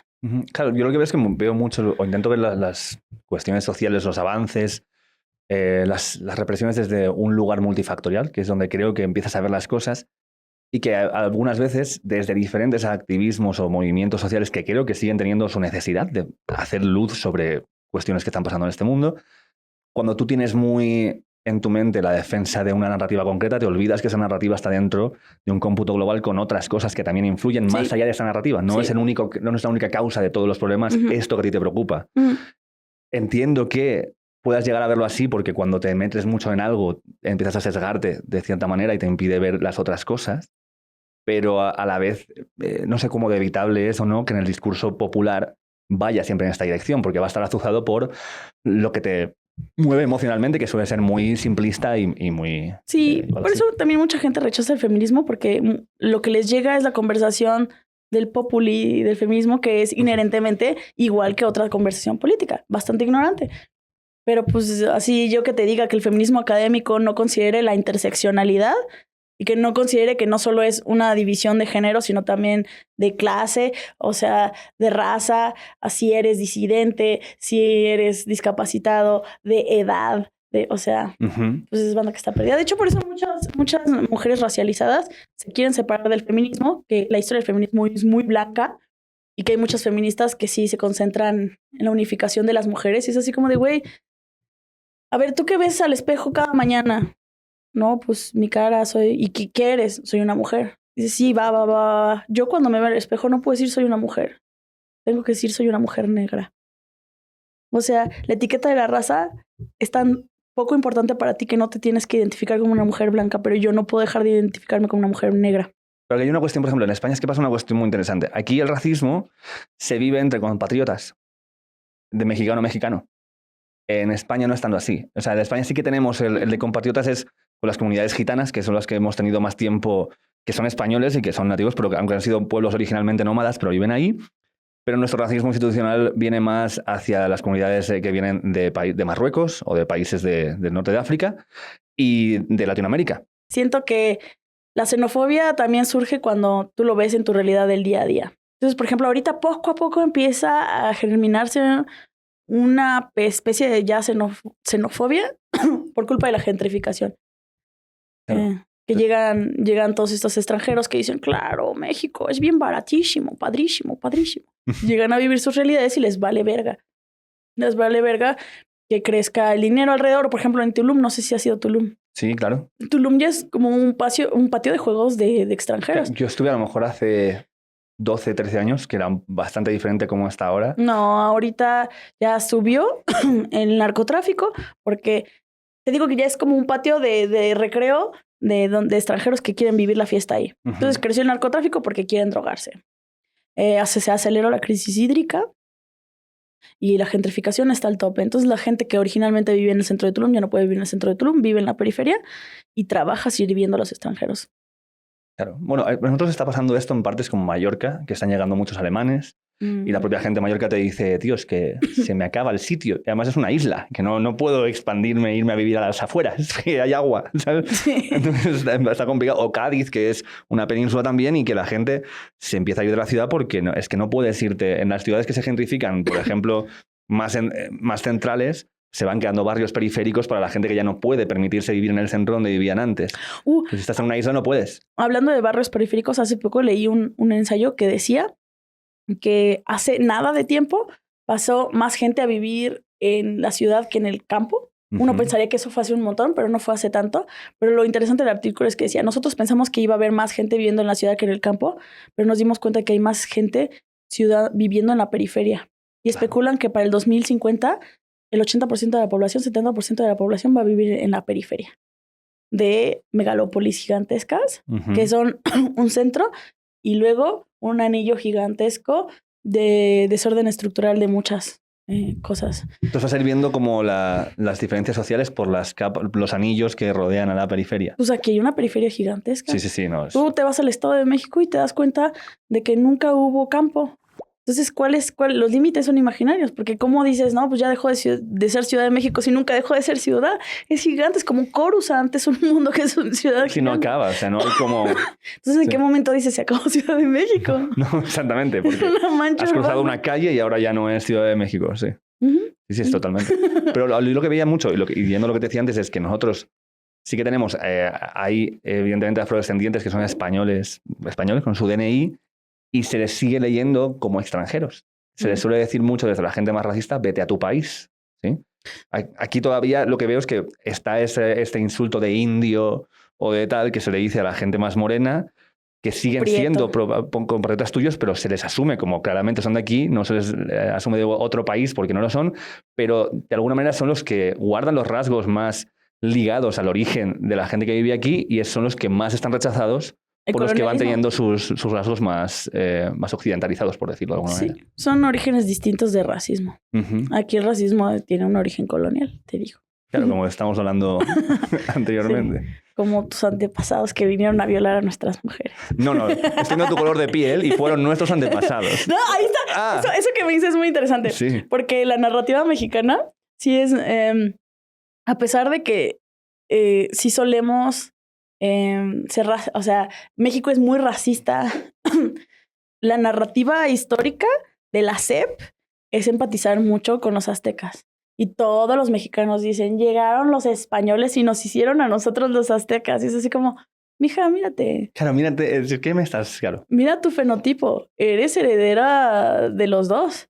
¿En qué momento te separas del español colonizador, que son tus antepasados, versus los indígenas? Y si tú te vas a la SEP, que son los libros de la educación mexicana, nos damos cuenta de que la narrativa de la historia de México es la historia del derrotado.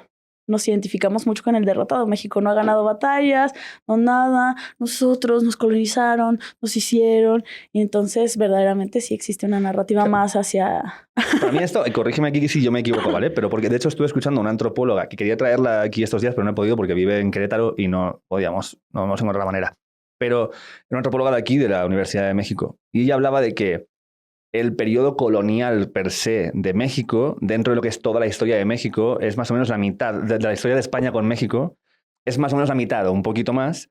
Y luego ya México pasa a ser España. Ya no es una colonia, sino que ya es el virreinato y que de hecho hay más gente con descendencia originada, aborigen, en lo que luego acaba siendo México que se independiza, que con descendencia criolla o más de Europa, ¿no? Entonces que México fue España y que fue parte del virreinato que luego se separa y no tanto una colonia, porque en una colonia tú no inviertes, no haces universidades, no creas como todo un sistema que además era paralelo al sistema español, que muchas veces en España estaban en hambrunas gigantes y muriéndose de hambre y la gente se tenía que venir a México y entonces decían, ¿quién es la colonia de quién ahora? Si esto está viniendo a ti, ¿no? Y que esa cuestión de autopercibirse como simplemente una colonia, que es algo... ella consideraba negativo para la cultura mexicana propia de no entender que fuimos parte de un reino que se separó, aunque hubo un inicio claramente de conquista y de colonización, claro. Pero luego hubo una asunción y una integración bastante fuerte. No sé si me estoy yendo... No, tiene todo el sentido del mundo, ¿no? Yo te estaba jodiendo por la comedia, pero ahora que hablamos de esto estoy totalmente de acuerdo. Ajá. Y de hecho, regresando a los hombres jóvenes no entendiendo el patriarcado, sigue siendo lo mismo. ¿En qué momento yo me puedo deslindar de mis antepasados colonizadores y decir, nos colonizaron? Lo mismo el patriarcado. O sea, ¿en qué momento puedes decir, ustedes los hombres hicieron tal? Y es así como de, mija, yo soy nuevo en el mundo. Soy más joven que tú. Yo acabo de llegar. ¿Cómo la historia de México se concibe más desde narrativas víctimas, desde nosotros los aztecas, y luego cómo los... hombres con esa realidad de integración educativa, ¿no? De nosotros los aztecas, ¿cómo va a internalizar el patriarcado, no? Claro. Nosotros los que... Parcialmente sí, pero no porque... Es que como un hombre puede hacerse cargo del patriarcado del pasado, ¿no?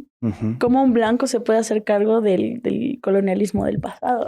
Bueno, porque entonces aquí yo veo, a mí me gusta mucho ser el abogado del diablo, entonces en contra de la argumentación esta te diría que, vale, no te puedes hacer cargo de eso, pero tu situación actual está marcada por los beneficios que se han ido pasando generacionalmente hasta que tú llegues hasta donde estás, con lo cual tú te has beneficiado de esa desigualdad. Eso tiene un nombre, conciencia de clase.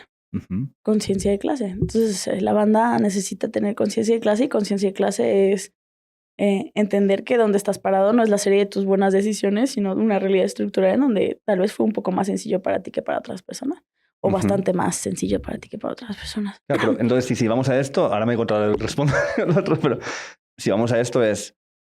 Si lo has tenido más fácil que otras personas, es como que tendrías que haber renunciado a esa facilidad por el hecho de... por la igualdad de la gente. No, la palabra ya no sabe... Digo, las personas ya no saben cómo sentirse con la palabra privilegio. porque piensan que es algo inherentemente negativo. Porque cuando yo te digo que tengo el privilegio de una educación excelente, ¿qué hay detrás de eso? Una madre que en realidad viene de pobreza alimentaria. Mi madre es de Veracruz, vienen de Chiapas. Mi abuela era, o sea, lucía completamente como una mujer indígena que no terminó la primaria y le chambearon duro.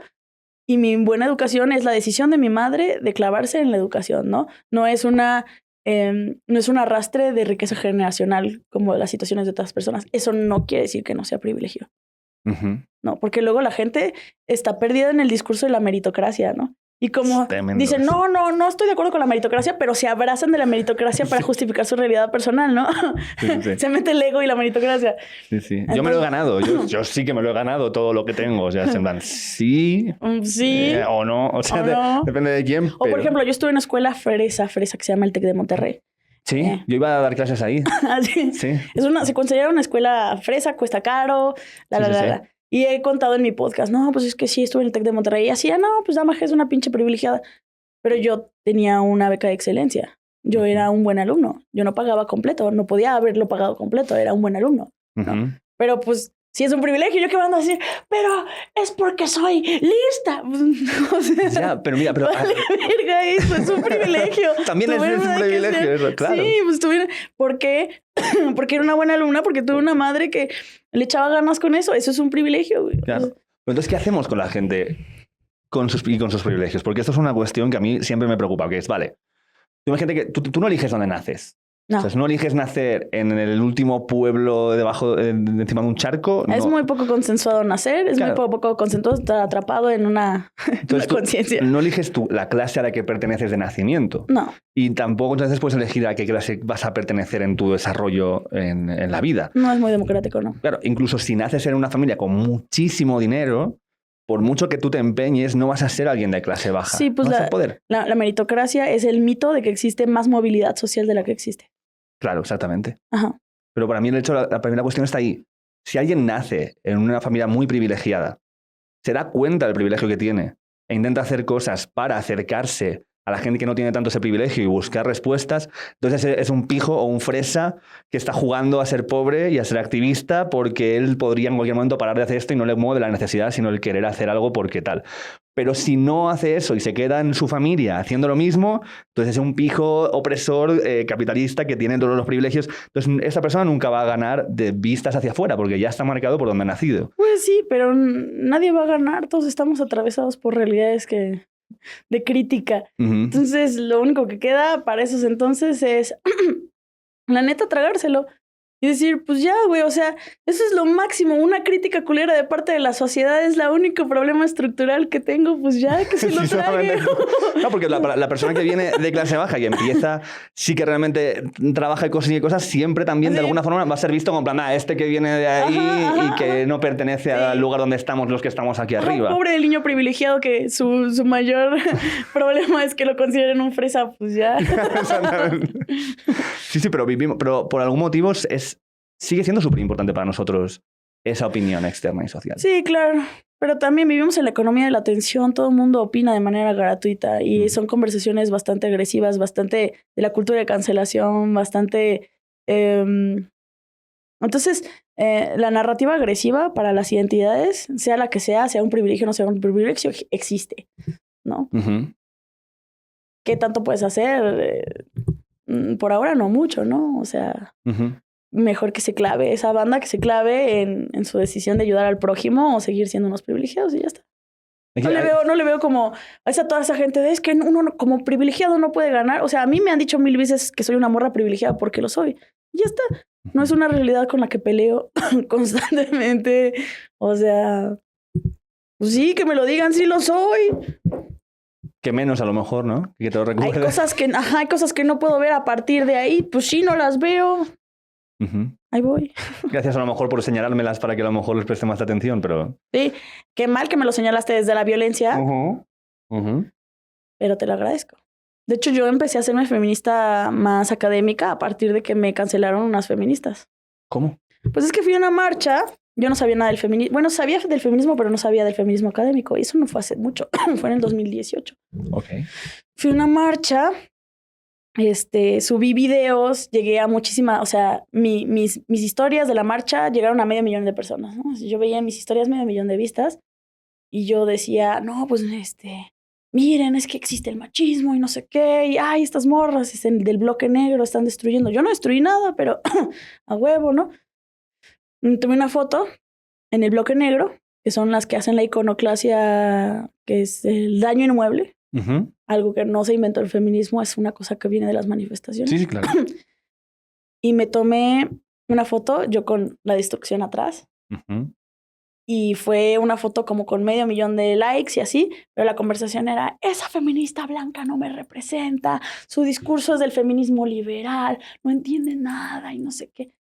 Y me empezaron a atacar y luego se metieron con mi vida personal. Y además tiene un novio que no sé qué, y me empezaron a atacar horrible. Uh-huh. Yo nunca me había sentido tan observada en un espacio, y fue en un espacio que se supone que tiene que proponer pues paz, ¿no? Y tranquilidad, y uh-huh. yo tenía que sentirme en mi hogar, y no, fui diseccionada solo por estar en un lugar, y yo dije, pinches feministas, cómo me cagan.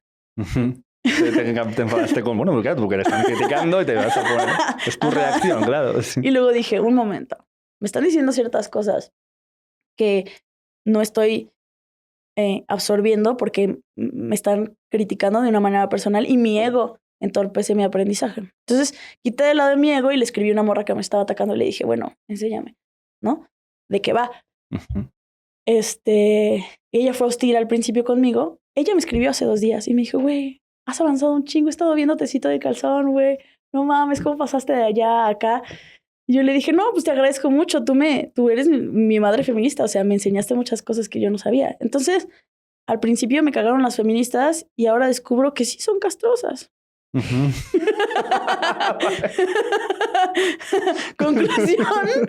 Conclusión, el prójimo es castroso.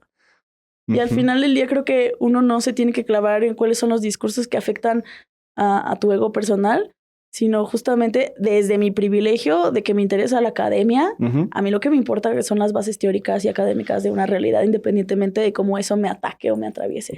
Yo, por ejemplo, ahora yo estoy viendo en el momento en el que estamos ahora, 2025, me parece que es un momento para mí increíble, o desde lo que yo he ido siguiendo en los últimos años del feminismo y las narrativas feministas, se está creando algo que no está pasando con ningún otro pensamiento o movimiento, que es la autocrítica y la autorrevisión. Y está viendo muchas personas que estaban defendiendo máximos que eran falaces, cuestiones que eran tal, por un hecho muy normal, que es estamos hasta el coño y hay que hacer un mensaje muy, muy potente para que se nos oiga. Pero ahora está viendo muchas feministas diciendo, vale, quizás esto no es tan general, quizás esto podemos relativizarlo, quizás esto... Estoy trabajando en un ensayo que se llama sí, pinches feministas, cómo son castrosas. Es una crítica hacia el feminismo y cómo son bien castrosas. Pero me encanta que en este momento en el que cada idealización política que hay se está polarizando a su máximo exponente, que dentro del feminismo está habiendo un momento de autorrevisión y de decir, ostras, espérate un momento, hemos llegado hasta aquí, pero ¿qué nos sigue sirviendo para lo que vamos a hacer? ¿Qué no? ¿Qué tal? Me parece como muy positivo. Millones de morras. Sí. Sea, centralizar las agendas es una necesidad que no va a suceder. Uh-huh. Independientemente que haces una buena idea, güey, no va a pasar. No va a pasar. Entonces, por lo tanto, yo ya no me apropio de todos los discursos feministas. Y hay muchos que me cagan, así de sencillo. No, pero a mí me parece que esas disidencias son necesarias para que las herramientas, al final nos olvidamos de que los pensamientos y las líneas de pensamiento son herramientas. No hace falta que sea tu identidad máxima para todas las cosas del mundo. Es una herramienta para pensar dentro de cierto marco teórico. Si te lo tomas como esto soy yo, vas a encapsularte en un pensamiento cerrado y con muchos sesgos que te va a impedir ver un poquito más lejos y ver dónde puede estar fallando tu discurso. Entonces está genial que pueda haber un momento de revisión. Sí, y también hay que ser muy empático por las personas que, por ejemplo, el otro día estábamos contextualizando la misandría. Uh-huh. Porque mucha gente piensa que el feminismo es odiar a los hombres. Y por más que les digas no, dicen sí, pues ya, ahí se acabó. Ya está. Gran debate. No hay más conversación, ¿no? Pero justamente estaba hablando de que a pesar de que el feminismo no promueve la misandría, hay ciertas corrientes que intenta contextualizar la misandría y entender por qué sucede, por qué es un brote emocional o político o lo que quieras, ¿no? Hay discursos que sí que lo tienen, hay discursos misándricos bastante fuertes, claro. Y entonces me puse a analizar la misandría, ¿no? Porque de hecho yo tengo fama en internet, tengo mucha fama en internet de ser odia hombres. Vale. Mucha. Ok. ¿Tengo que tener miedo ahora? ¿Va a pasar algo? No. Okay. La única razón por la que tengo esa fama es porque paso de un mainstream en donde la mayoría de mis seguidores son gente que podría estar en la machósfera o gente que era de extrema derecha o gente que no tenía una postura política. Pues estás en los videojuegos y es el público, claro. Yo hablaba de videojuegos, tenía 90% de audiencia masculina. De hecho, ahorita sigo siendo muy gamer, pero ya no hablo de eso. Pero es mi hobby favorito, los videojuegos. Pasé de eso a hablar de comedia otra vez a un público así y luego dije, no, ¿sabes qué? Voy a empezar de cero un podcast progre feminista. Claro, ya la mierda. Entonces, el discurso que se apropió de mi persona no es el discurso de mi persona, es el discurso que la gente piensa que tiene un feminismo radical. Entonces, si pasé de hacer comedia que cero tenía una agenda política y que hasta cometía muchos errores de no tener conciencia de clase o no tener conciencia de cosas o no tener higiene sociopolítica, de repente me hice así progre, güey. Obviamente la banda va a ver eso y va a decir, odia a los hombres. Pero alguien que esté muy clavado y que haya visto, por ejemplo, todos mis podcasts no va a encontrar un discurso de misandría. Yo no estoy a favor de la misandría en lo absoluto porque no estoy... Para empezar, no me gusta las perspectivas binarias. Y ser misándrica es pensar que existe una identidad colectiva de hombres cuando pues yo no creo en el binarismo, ¿no? Para empezar. No creo en el binarismo, no creo en culpar a los individuos de los problemas sistémicos y la misandría es mucho hacer policía de los espacios privados de individuos, ¿no? Entonces hay muchas razones por las que la misandría no me hace sentido. Pero entonces, ok, hay un brote orgánico de la misandría. ¿Qué está pasando? ¿No? Y cómo se contextualiza. Y entonces descubrí varias cosas. Mucha de la misandría son mujeres que han tenido experiencias muy dolorosas de parte de hombres. Claro. Pero si no es muy difícil llegar ahí si no tienes un momento tan duro y una confrontación y un trauma. Pero entonces es una realidad colectiva. Es una realidad, es algo común. ¿No? Entonces, es una conversación muy difícil en el feminismo, la misandría, porque hay que tener mucho cuidado en no invalidar las experiencias personales de traumas. Hombre, pero es que de mujeres que han vivido abusos fuertísimos, que voltearon y vivieron abusos de su familia, del tío, del padre, del abuelo, y llegan y los sufren de su pareja, y los sufren de su maestro, y los sufren de su jefe. Sí, y es en plan, nadie, es como nadie me va a ayudar, claro. Ajá. Y sienten una sistematización de eso que evoca un machismo que viene del patriarcado, ¿no? Entonces, si le encuentras un origen político, ¿cómo no vas a terminar evocando una especie de misandría, ¿no? Entonces, por eso te digo que es una conversación muy difícil en el feminismo trabajar con la misandría para que no sientas que las estás atacando o invalidando su realidad de víctima. Pero ya cuando hablamos desde la parte filosófica, es un asunto muy distinto. Claro. Entonces, la misandría tiene muchos brotes orgánicos y una misandría muy común es la misandría performativa. Ya es muy común que entre morras digan, pues sí, es que son vatos, son una mamada. Y eso de alguna manera está bien visto en mujeres y ya no está bien visto en hombres, ¿no? Que lleguen los vatos y digan, pinches viejas, es que eso ya se considera la machósfera, ¿no? Pero las mujeres sí tienen de lado del lado el visto bueno de la política, el hablar mal del ente colectivo masculino está raro. Entiendo por qué hace ruido. Pero eso viene de tiempo también. Si tú, incluso previo al feminismo de una manera más asumida por la sociedad, hay una película que a mí me encanta, española, que te la recomiendo mucho, se llama Amanece, que no es poco.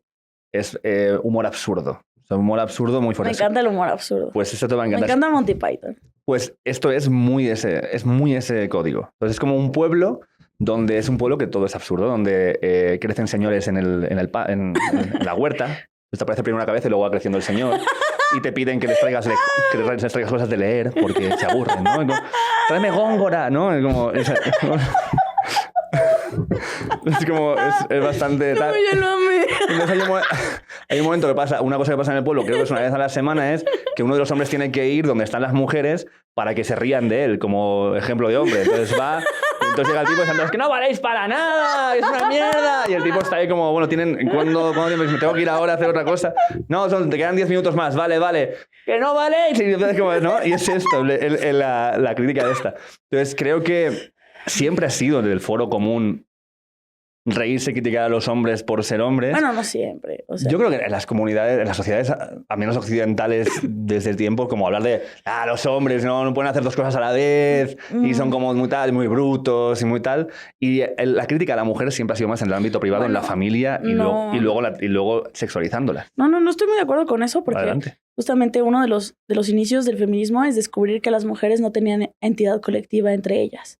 De los hombres eran el universal y las charlas de las mujeres y lo que pensaban las mujeres no era una realidad colectiva. Se creía que todo lo que vivías era algo individual.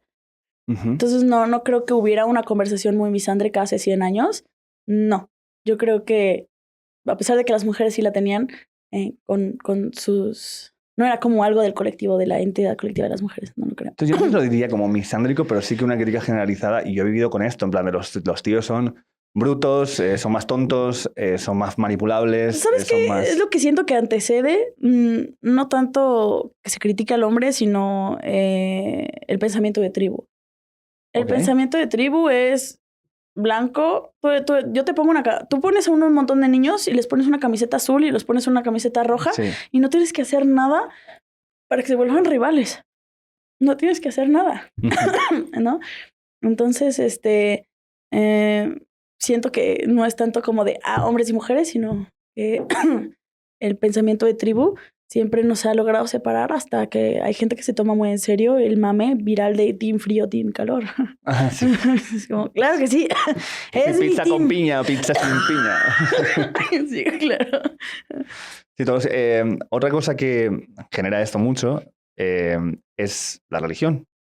Esas diferenciaciones sociales y tal. Y tú tienes un vídeo, además, que hiciste hace unos años, que es Dios no existe.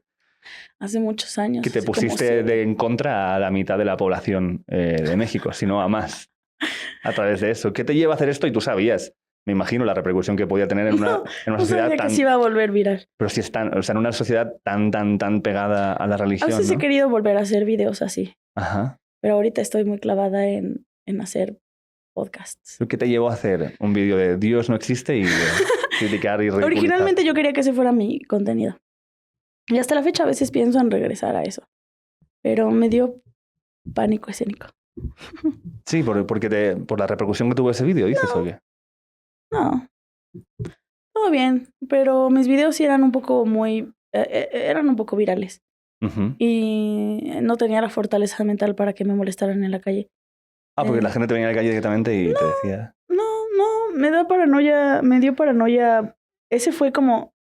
O sea, cuando hice ese video, de repente un día volteé y crecía muy rápido en redes sociales. Y me dio paranoia. Sí. Tuvo que ver algo la conversación que llegaste a tener con Dallas Review, que es nuestro youtuber español de referencia. Ahí tuviste una conversación o un debate en su canal. No tuve un debate. ¿No fue un debate? No. Vale, pensaba que era como en su canal, ¿no? En directo.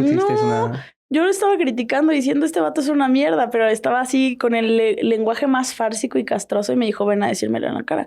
Fui a decírselo en la cara y le puso de título debate. Vale, y no era un debate, simplemente era esto.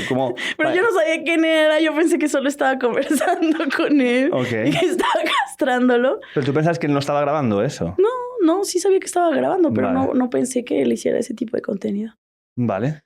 ¿Qué piensas de esa conversación a día de hoy? No, pues a mí me da un montón de risa. Pero las repercusiones de cómo se movió el lenguaje de algo que era como más privado, fársico y pequeño a crecer más, pues sí fue como un poco un problema. Pero pues sí, como que era un poco viral en redes sociales. Realmente llegué a casi 3 millones de seguidores como con 50 videos, lo cual es bastante poco si te pones a voltear a ver Luisito Comunica, que hace 3 videos a la semana y que tiene miles de videos, ¿no? Entonces yo empezaba a crecer muy rápido en redes sociales porque cada uno de mis videos era muy trabajado. le invertía 50, 100 horas a cada video. No, se nota además, joder, el de Dios no existe, es una producción ahí loquísima. Y entonces un día volteé y ya era una figura pública y no sé, me asusté. Y entonces me fui y abandoné mi canal. Ahorita está abandonado, pero no porque no funcionara, sino porque yo lo dejé. Y dije, voy a hacer TikTok. Y volví a ser viral y subía como 100,000 seguidores a la semana. Y yo dije, no, ¿qué está pasando? Pero ¿por qué lo haces si no es para conseguir visualizaciones y que la gente te siga, no? Porque me gusta crear. Vale. O sea, sí quiero que la gente vea mi trabajo, pero no tanta gente. No, más bien no quiero que me estorbe mi persona en mi declaración personal. Ajá. Y me estaba estorbando. Todavía me estorba. ¿Cómo se hace para que no pase eso? ¿Hay manera? Supongo que no. Lo que tú decías al principio, este trabajo es muy... estás muy atado a tu ego. Tu voz está muy atado a lo que la gente... a lo que representas, a tu cara, ¿no? A cosas que has dicho. O sea, no eres una colección de declaraciones. La gente empieza a generar un personaje. Uh-huh. Entonces, bueno, hice comedia y luego me fui, abandoné mi canal y decidí hacer un proyecto desde cero, desde nicho. Dije, ya, voy a hacer divulgación sociopolítica, que es lo nuevo que me ha interesado desde que me fundaron las feministas, y dije, voy a investigar al respecto, y me gustó, y dije, me gusta la filosofía política. Uh-huh. Y empecé este proyecto y es relativamente de nicho, a pesar de que cada capítulo tiene un promedio de 160,000, 170,000 visualizaciones. Uh-huh. Es un proyecto de nicho comparado con lo que hacía. Y lo siento más una comunidad personal. Hace 2 días fui a un rave uh-huh. Y se acercó una señora toda raver y me dijo, solo quiero decirte que estás haciendo un gran trabajo para las adolescencias. Verdaderamente me gusta lo que haces. Creo que es un excelente contenido didáctico. Cada uno de tus podcasts es una masterclass. Y ahí me gustó. Y dije, estoy en donde quería estar. Y a pesar de que sí me gustaría hacer videoensayos como los que hacía como Dios no existe, me encanta la producción. He querido volver a hacer de esos. Tengo más de 100 guiones escritos sobre pensamientos aleatorios de la muerte, la ansiedad, la depresión, el amor, No los he querido sacar porque son iteraciones muy personales. Uh-huh. Entonces, pues por ahora estoy muy cómoda haciendo docencia. ¿Cómo vives esta repercusión de que evidentemente te puede venir esta señora una rave, pero luego de repente vas a tener a personas que empiezan a ver en ti algo que les gustaría para sí, empiezan a querer formar parte de lo que tú eres y de lo que haces, y tuviste un episodio hace un par de años con una persona que acabó denunciándote como por un abuso o algo así? No sé, me gustaría saber cómo fue para ti la experiencia y cómo lo viviste. Ella no tú. Me denunció. Bueno, o dijo públicamente, denunció públicamente, no digo que te haya hecho. Ella me acosó por 6 meses uh-huh. Y cuando la denuncié, así le metí una demanda. ¿Le metiste una demanda? Claro. Cuando le metí la demanda salió a decir que la había violado. ¿Cómo empieza esto? Ok. Cuando me alejé de las redes sociales es porque quería evitar este tipo de cosas. Entonces, que me haya pasado me parece muy irónico. Uh-huh. Y muy triste. Yo tenía una fan que pagó para conocerme, pagó para estar en un meet and greet. En un meet and greet conté que iba a tener una fiesta en mi casa. Se movió de estado a otro estado para ir a la fiesta en mi casa. Y ahí empezó a meterse a mi vida poco a poco. Se ligó a mi roomie para quedarse en mi casa. Se empezó a meter en mi vida poco a poco. Y nos volvimos amigas y tuvimos una relación sexoafectiva. Y un día me alejé de ella y no la invité a mi cumpleaños. Uh-huh. Teníamos una relación muy pacífica. ¿Pero no te genera a ti algún tipo de conflicto el dejar entrar a alguien que era tan fan de una manera Sí, no lo vuelvo a hacer. El problema es que esta es una persona que tiene una colección de problemas personales muy duros. Uh-huh. Era extremadamente farmacodependiente, tenía TLP. Gente que la conoce me dice que seguramente tiene tal vez algún tipo de esquizofrenia. O sea, era una persona muy desbalanceada. Un día desperté y empezó a hacer rants sobre mí. Para cuando yo vi ese rant, ella llevaba todo el año haciendo rants de diferentes personas. Yo fui como la 9ª persona. Ya había funado a su exnovio, había funado a otras personas. Hacía rants de no, tal persona me hizo tal. O sea, todo era así. Y me agarró a mí. y empezó a tener mucha atención. Refuerzo positivo, continúo haciéndolo. No me soltó por medio año. Y era cada vez más violenta. Y como yo sí me había involucrado con ella cuando ella empezó a subir videos diciendo que se iba a matar por mi culpa, se cortaba, empezó a meterse en mi vida personal, empezó a hablar con las personas de mi pasado, empezó a todos los días hacía un rant como de 1 hora, donde empezaba a meter ya todas las historias del mundo. Y ella me encerraba y me golpeaba y me robaba mi celular y empezó así una serie de mitomanía gigantesca. Entonces la denuncié y cuando la denuncié salió a decir que la había violado. Y pues obviamente a la machosfera le encantó esa historia porque una figura que empezaba a crecer y empezaba a ser cada vez más prominente en el mundo del feminismo radical, pues era acusada de generar una violencia de ese tipo. Entonces se amplificó a través de personas que querían... Se amplificó a través de la manosfera. La machosfera fue el responsable principal de que se amplificara. Y un día desperté y era trending topic en Twitter. Y lo que me dio tristeza es que para ese entonces yo ya tenía PTSD de víctima de acoso. Y lo que me dio tristeza de que se volviera viral no fue que se arruinara mi reputación y por lo tanto mi palabra política, sino que ella ya había encontrado secuaces para seguirme acosando.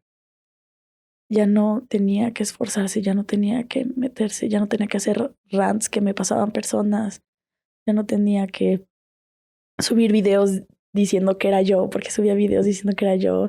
O sea... Sí, he visto bastante. Era una obsesión muy grande. Y... pues nada, descubrir que había instrumentalizado mi realidad de figura pública para perpetuamente seguir abusando de mí fue lo que... Y me mandó una depresión que me duró más de 1 año. Me afectó tanto que me acusaran de una violencia sexual que se rompió mi sexualidad y me volví asexual. Así de denso me afectó. Perdí el libido. Entré en una depresión y perdí el libido. ¿Y hasta cuánto duró esto? No, ya no. Llevo inicios de este año que siento que ya por fin estoy saliendo de esa depresión. ¿Pero esta relación con esta persona ha terminado? ¿Has creado algún límite? ¿Ya se acabó? No, la demandé. Yo la demandé, la denuncié, le metí 2 denuncias, una penal y una civil. No ha avanzado nada porque la ley no avanza. Y hasta la fecha la gente dice que no es la que violó a una mujer. Y es así como yo la cantidad de pruebas, tengo más de 400 gigas de pruebas de que ella es mi violentadora, de que ella ha violentado a otras personas. Me escribieron más de 20 de sus víctimas. Tiene muchas víctimas. Es una persona muy problemática. Me escribieron más de 20 personas que la acusan de toda clase de cosas. Desde matar a un perro, abuso sexual, violencia sexual, y toda clase de cosas. Pero es loco como solo falta que alguien te haga una acusación y que haya gente que quiera amplificar esa acusación porque le viene bien para quitarte mérito y credibilidad, que eso se convierta en realidad. Sí, y pues fue muy irónico porque la gente pensaba que yo era de esas personas que le creen a la víctima. Porque hice una pieza en donde criticaba el caso de Just Stop. No sé si ubicas el caso de Just Stop. ¿No? Just Stop hace poco es una influencer a la que metieron a la cárcel. Porque ella comentó un video de una morra en la que ella está teniendo una realidad sexual y luego se la golpean por esa realidad sexual. ¿Cómo realidad sexual? ¿Qué quiere decir una realidad sexual? Creo que le estaban penetrando con una botella de champán a cambio de unos cigarros. Ok. Es un chisme durísimo y delicadísimo. Y esta morra criticaba realidades y era como bastante agresiva para hablar. Critica esto. Pasan los años y Ainara publica un video de imagínate que te violan y que una youtuber grande se burla de ti. Y se empezaron a pelear. Y la morra le dijo, ay, no mames, nadie te violó y no sé qué. Y la otra morra, sí, lo denuncié. A ver, pásame la denuncia, bla, bla, bla. Creció tanto que esta morra dijo, ¿saben qué? Necesito ayuda. Fue y dijo, quiero denunciar a Justo porque me hizo mucho daño, volviendo viral mi caso. Y la metieron a la cárcel por pornografía infantil.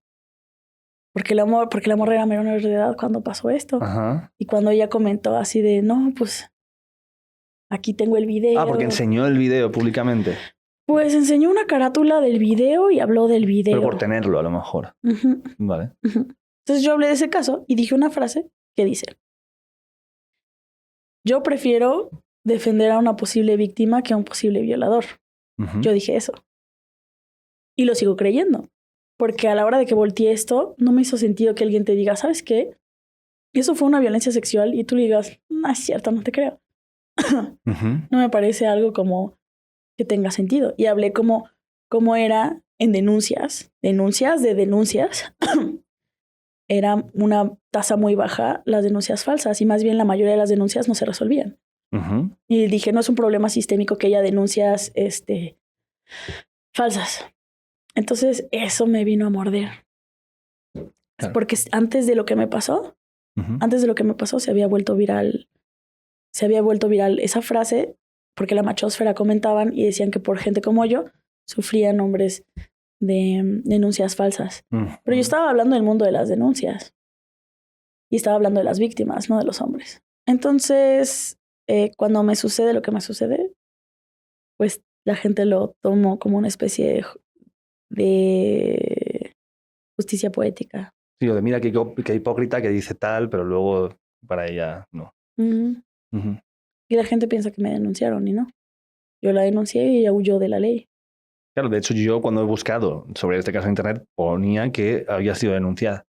Esa es como la historia que se ha movido, aunque no es la... No, yo la denuncié a ella. Y ella huye de la ley, se ha burlado de la ley. Le han tocado su casa y su mamá dice, no, me dice, caga de risa y sube videos de, claro que no me demandó. Y se burla de toda esta situación y me retó un debate cuando se supone que la violenté. ¿Te retó un debate? ¿Sobre qué? No, es que tengo un video de ella hablando con alguien diciendo yo solo quiero que sufra. Tengo una cantidad estúpida de pruebas. Y no hay manera. Ella se volvió viral originalmente porque supuestamente había sobrevivido a un intento de feminicidio y alguien me escribió y me dijo, eso no es verdad. No lo dijo un montón de personas. Pero ella se había vuelto viral en redes sociales porque supuestamente había sobrevivido a un intento de feminicidio y que le había metido una denuncia al sujeto y cuando la mando a investigar no solo no ha metido una denuncia, sino que tiene denuncias en su contra. No solo la mía. Y esto si dices que esto no te ha hecho cambiar la forma de ver cómo es una denuncia sin pruebas hacia alguien. O sea, de que si no hubiera pruebas y alguien simplemente dijera, esta persona ha hecho esto, tú, habiendo vivido lo que has vivido, seguirías pensando, bueno, voy a estar de momento hasta que haya más pruebas. Es que no cambió mi idea porque yo no tenía otra idea. Yo estaba en contra de la cultura de cancelación. Yo no tenía una idea diferente, independientemente que la conversación se haya ido a otro lado.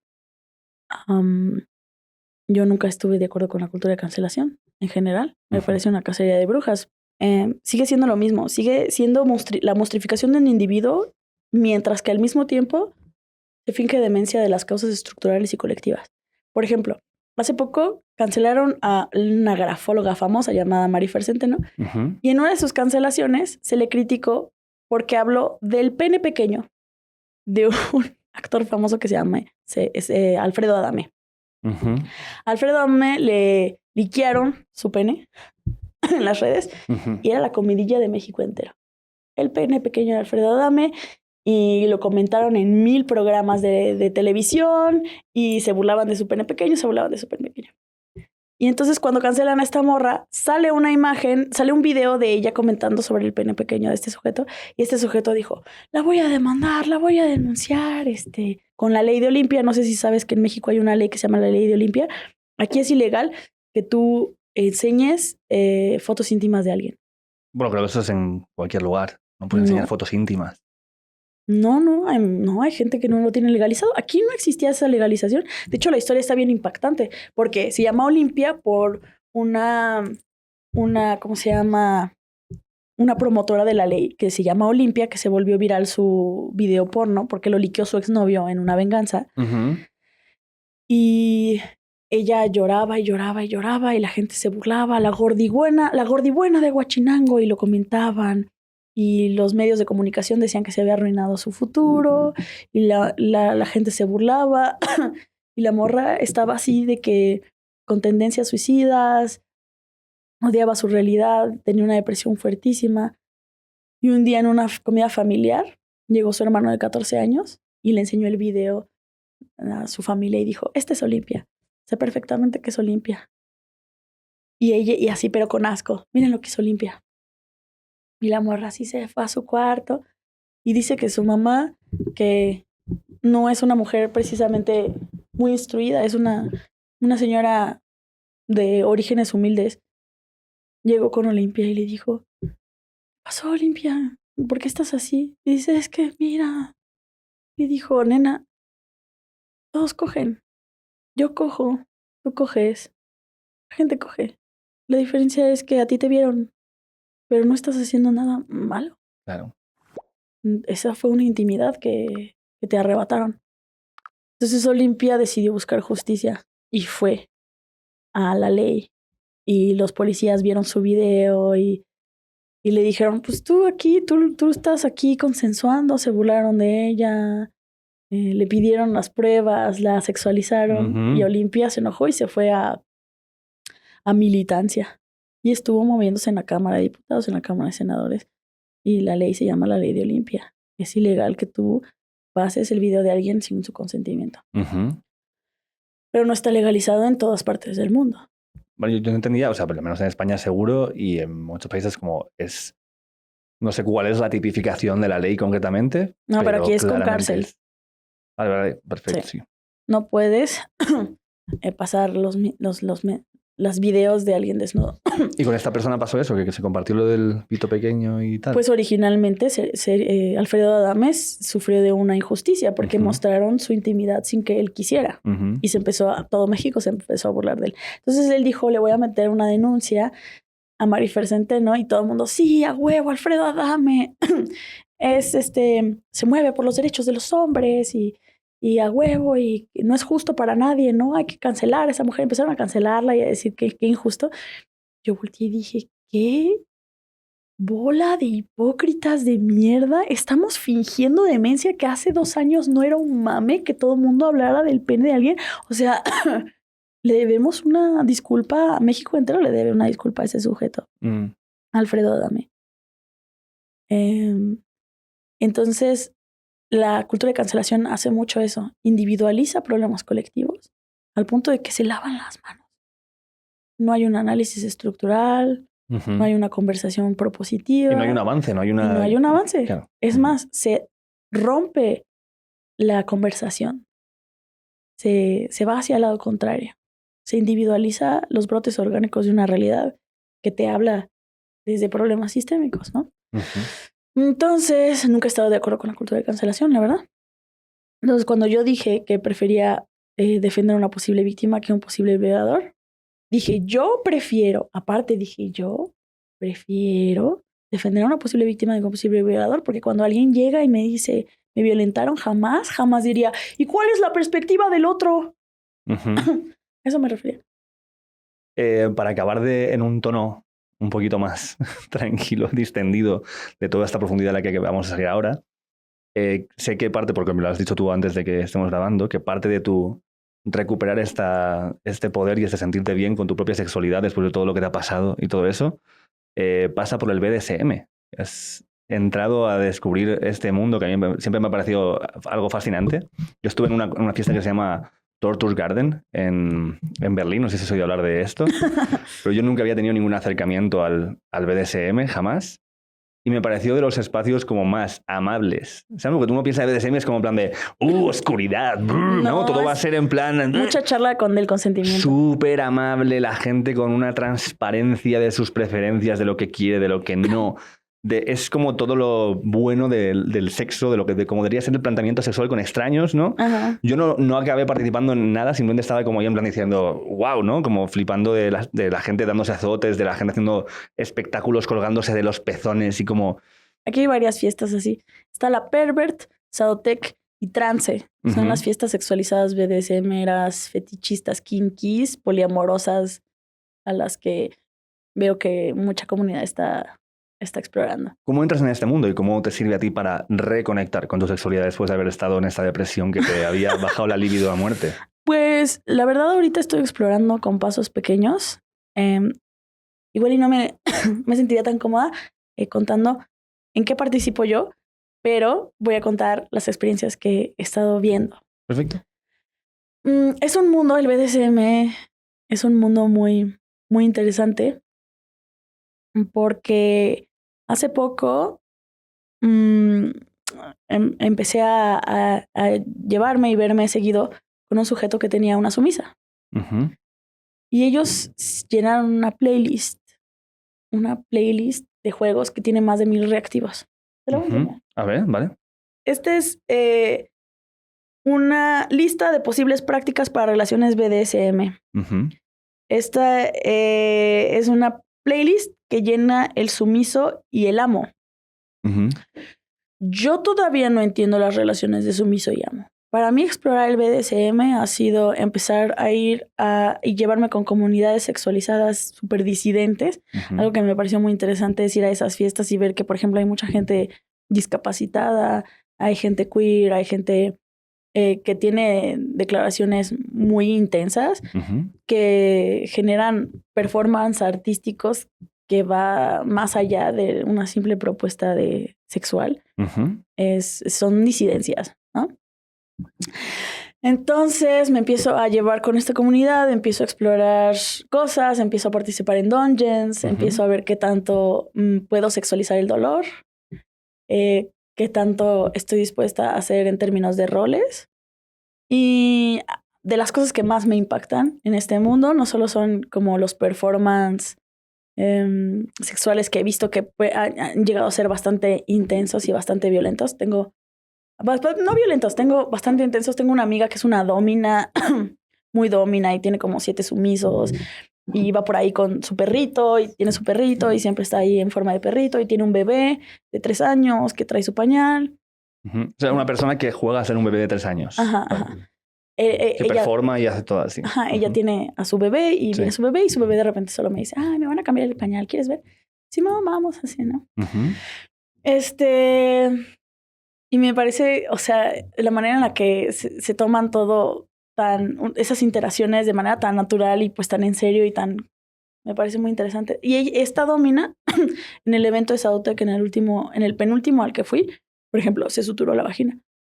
Entonces yo me quedo así como, órale, ¿no? ¿Dónde estoy? Estoy explorando.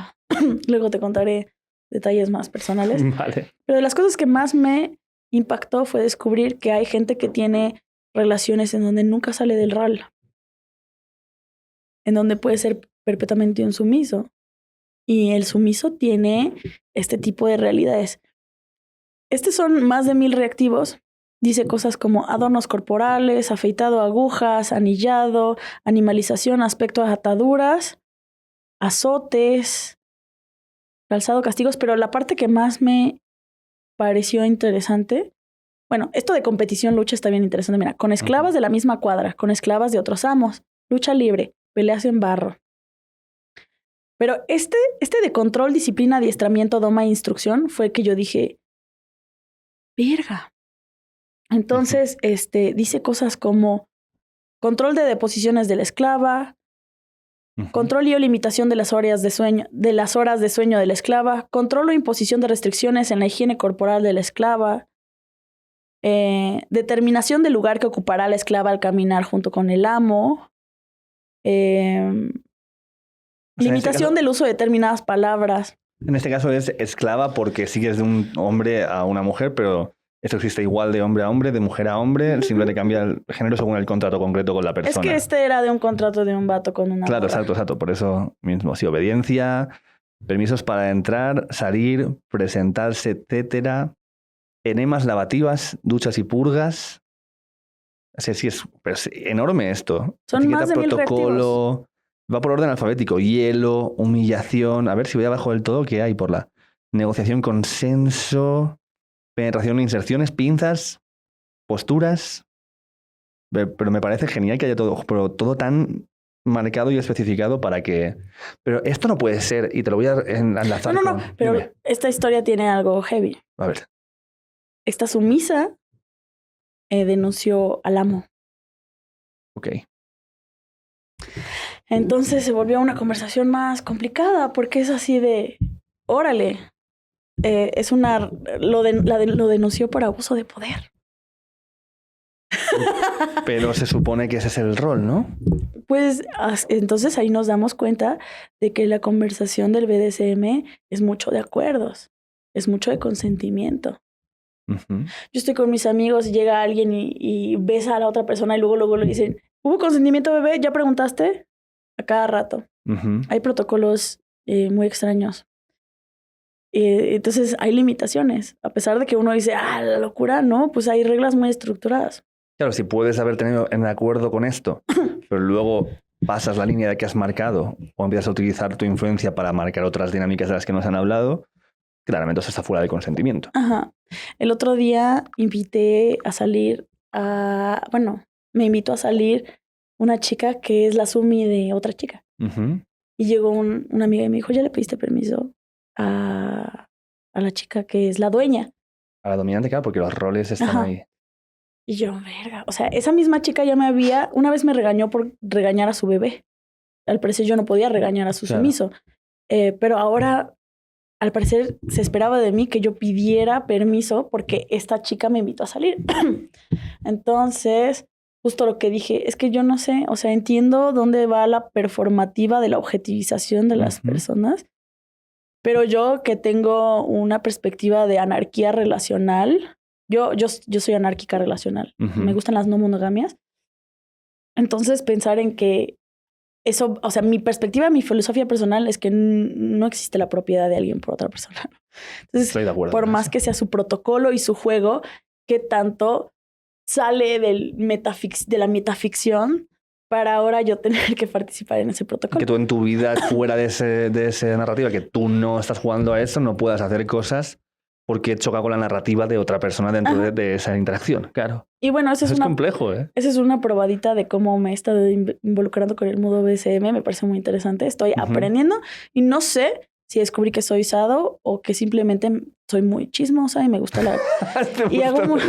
Es que hago muchas cosas por curiosidad antropológica. Pero mira, dentro de esto, y es lo que te estaba diciendo, lo que estaba empezando a decir antes, acaba un poco con lo que hemos empezado, como el sexo es tan importante para las narrativas sociales que hacemos. Y a mí lo que más me interesa del BDSM y de las prácticas no monógamas y todo esto es que ponen tela de juicio, que el sexo tiene que ser una cosa concreta, que tiene que tener no solamente ya pasarnos lo de la función reproductiva por el forro, sino el hecho de la función relacional y de qué quiere decir eso, de estos roles, cómo ponen muchas veces en juego el rol establecido por la sociedad y en plan, no, vamos a cambiarlo y ahora significa esto, cómo te cagas en un montón de preceptos ya preconcebidos y cómo ese tipo de sexualidad lleva un tipo de pensamiento distinto que también es disidente no solamente de lo sexual sino de lo social. Eso es lo que me ha gustado del BDSM. Sí. No estoy ahí por perversión, estoy ahí por narrativas disidentes y narrativas muy distintas de lo que es la exploración de la sexualidad. Oye, vamos a marcharnos, que esta gente está por recoger, llevamos aquí un rato, pero tengamos otra más adelante. Me ha gustado mucho hablar contigo. Hemos abierto temas, hemos ido cerrando, hemos ido pasando cosas. Esto para mí es una señal luego de que... me va a tocar a mí preguntarte a ti cosas. Ah, bueno, claro. Porque esto fue así un bombardeo, pero luego tendrás que ir a mi espacio. Perfecto. A huevo. Encantadísimo. Es un trato. Gracias por invitarme. Muchísimas gracias, Mar, por venir. La última cosa, Dama G, ¿por qué? Porque hablaba de videojuegos y es Damage. Wow. Ok, ya está. Gracias, gente, por vernos. Hasta luego. Nos vemos a otra. Ya va a morir de pulmonía ahora. Ay, venga, gracias. Llevo como una semana con tos. Muchas gracias por dejarme estar en este espacio. Les mando un beso. Hasta luego. Bye. Gracias.